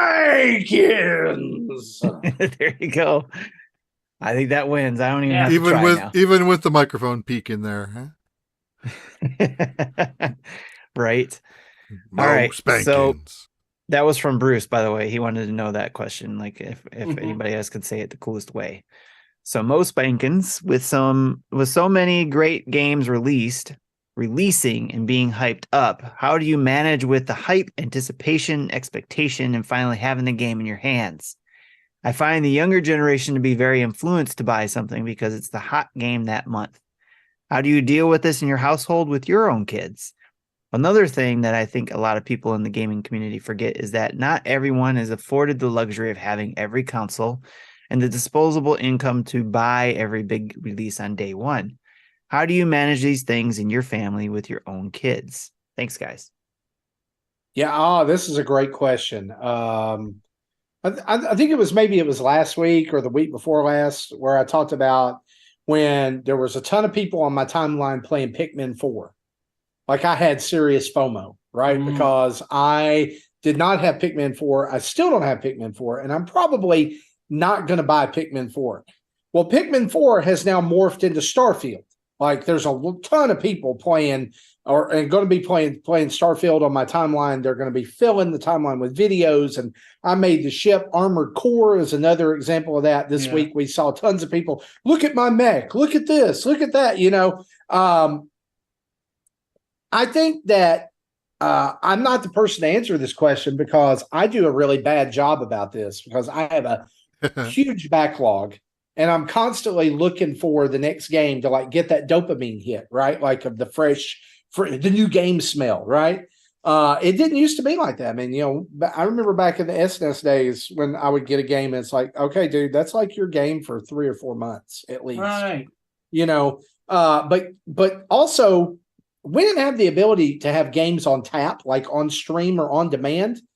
And I think that what we're dealing with in some ways is a little bit of what I might call the mobile gaming effect or the iOS effect of like we have all these games that are super cheap. Like, Angry Birds at one time was 99 cents. Well, why not buy it? Right? Why not buy it? And now it's like, I'm a mobile game snob. If it's not free, I'm not buying it. I'm not downloading that. I'm not paying $4.99 for an iOS game. But also, I have the ability to do that. Like, I mean, I could buy a ton of games all at once. I just got a play date. And the first thing I did, like it came and it had 2 games on it, right? And the first thing I did was like, oh God, I've got to have some more games. Like I gotta have choices. And I'm terrible about this. But you'll get more games every week. Oh, I know now, but I mean, I want them all now, and you can do that, but I chose to let it be a surprise. But now to answer the thing about my kids, like number one, my daughter she loves Animal Crossing and Clubhouse games. That's it. She really doesn't play any other games. She likes those games. Yeah, and they're okay. My son though, he's a gamer. He loves games. But now he has his own job and he has disposable income. In fact, I told him the other day, I was like, dude, you have way more disposable income than I will ever have every month because I'm paying bills and doing all kinds of other stuff. So, like, if you want a game from now on, that's on you, unless it's something you're asking for Christmas. So, like, today he was hyped about Mario Wonder. I said, and I just looked at him. I was like, dude, if you want Mario Wonder, you need to find a way to get that yourself. And he's okay with that. Like, because I mean, he's working 30 hours a week, he can do that. And he doesn't really have any other expenses besides like car insurance and putting a tank of gas in his car every now and then. So I think that we have to come to a point in this hobby where we just enjoy what we enjoy And we kind of like the best thing that anybody can do. And I've recently done this again. I got away from it in the summer, and I wish I never had stopped it. Is the greatest thing that we can do as people is turn off all the notifications for your social media. Turn them off. Turn them off. Facebook, X, Instagram, Snap, whatever you're on, turn it off. I refuse to call X. It's Twitter. And it will always be it's Twitter. Okay, doing fine. it. Yeah, because I'm fine. It's Twitter. Turn them all off, and then that way you consume content in your time in the way you want to. And if you don't want to see a bunch of Starfield stuff, you can just scroll right past it. Now, I don't know that that will necessarily make the FOMO better, but it's a way to fight it, right? Because you can choose when you see that content. If you're constantly getting bombarded with, look what I'm doing. Like, remember when Tears of the Kingdom came out and it was like, look what I found. Look what I built. Look at this. Look at this boss. Look at here. I found a fish. I found a Goron. I found, and everybody's I found a Gleeok and I'm going to get my butt kicked. Yeah, yeah. Oh, did you know this is in the game? All of that. And it was just overwhelming. A couple of weeks ago, it was Baldur's Gate. I just think Diablo 4. It moves so fast. Yeah. And we have to be so careful, so that it doesn't just wring the enjoyment out of it for us. That it may, that if I want to sit here and I want to focus on WrestleQuest until I beat it, then I know that I'm on a podcast. I should do that. And I know I'm on a podcast where I talk about a lot of games, but any of us should be able to feel the freedom to just focus on one game and enjoy it and be satisfied with it. And I think that's part of what it's come down to is there's a whole dichotomy of immediate gratification versus contentment in what we have. Yeah, for my son, I'll go with my daughter. She's the oldest one of the kids in the house right now, and she'll want things, and it's basically either you'll work for us to earn the money to get that game, or she's got a job and she'll go and do that, and she's been fine with that too. Now, Sammy, on the other hand, my youngest son, he's still trying to learn the concept of money. It's hard for him to grasp. It's just like he wants something. You got the money. Why don't you just go buy it for me? It's like, no, that's not how that works. You have to earn the money just like everybody else. So your brother, your sister's ahead of you. So they all had to do the same thing. You wanted something, you had to earn it. So even though they have access, or he, especially him, I'll talk about him, Sam, when he's had access to games, he's still got, right now he's into more of the horror games or mature rated horror type games. So he likes playing those more violent games. To a certain extent, we let him play. And those aren't on any of the free tiers, so that we currently have in the house, but he's also got his own system. So for Christmas, he had enough money to buy a year worth of PlayStation Extra, so he was able to get that. But believe it or not, none of the free games in the catalog there he wants to play. He wants to still buy these certain games. So in order to do that, he'll come and say, well, I want to buy this game. It's like, okay, well, you got to earn it. So going to that question of, how do you prevent your own kids from falling into that, they got to have that instant gratification, is how we deal with that. Is basically he gets an allowance. If he spent it or needs more money, then he has to earn it. Whether he goes and does a job for someone else, he's 15 now. He's already talking about trying to get a job himself. So right now it's, you get $10. If it's more than that, how are you going to earn the money to get it? So that's how we deal with it. So great questions. Absolutely. Most Bankins and everybody else who gave us great questions. That is it for the questions. I wanted to throw in real quick. Okay. While you were talking about that, I asked my son the question from earlier in the show. Are you playing Spider-Man 2 or Wonder first? and he says he plans on playing Spider-Man first. Good. He can do the review for us. Awesome. It's All great. right. There, the review's done. No, All right, so that is it for the questions. That is it for the show. And as we close out episode 442, we want to say a huge thanks to our Patreon producers, Dave Ernsberger and Jacqueline Amira. You'll hear Jacqueline on a brand new episode of the show very soon. Dave, if you're out there and you're listening, man, we need to schedule your time. Check your Patreon inbox for that. But we also want to say a huge thanks to our 90-plus other patrons, as well as 18 Twitch Prime subscribers who also get access to our Discord. We've crossed the threshold of 1,400 Twitch followers, and we're just over the threshold of 6,900 YouTube subscribers. We're moving toward 7,000. Tim has picked up the Xbox 360 or Xbox One controller, whatever, Xbox controller, and he's headed for Starfield. We've got to close this down really quick. Anyway, thank you, everyone. We wouldn't be here if it wasn't for you. And as we're saying thank yous, let me say a thank you to our huge thank you to our special guest tonight, Casey Cool. Thanks for being with us on the show, man. It's been a great conversation with you. Yeah, appreciate it. Anytime. Absolutely. You can check us out over at nintendodads.org, where you can find Spotify podcast feeds for all of the Nintendo Dads family of podcasts like Game Pass News, Dads After Dark, and Retro Logic, our latest YouTube videos and tweets, links to social media, and Nintendo Dads merch with our brand new mascot, the Mushroom, who needs a name. We're still waiting on somebody to name him.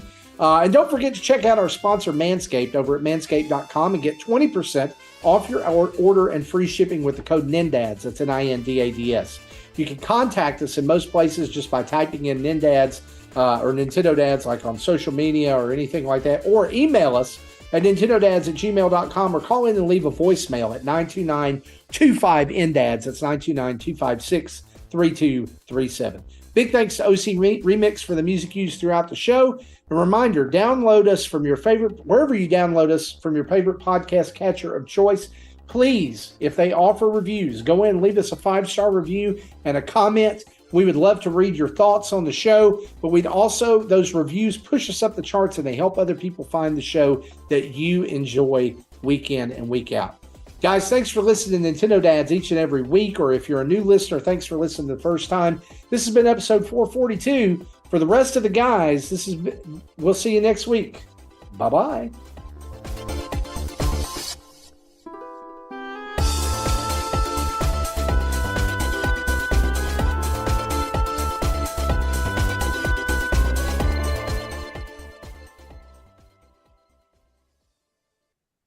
Thank you for listening to Nintendo Dads. Do you know who I am? Nintendo Dads Podcast.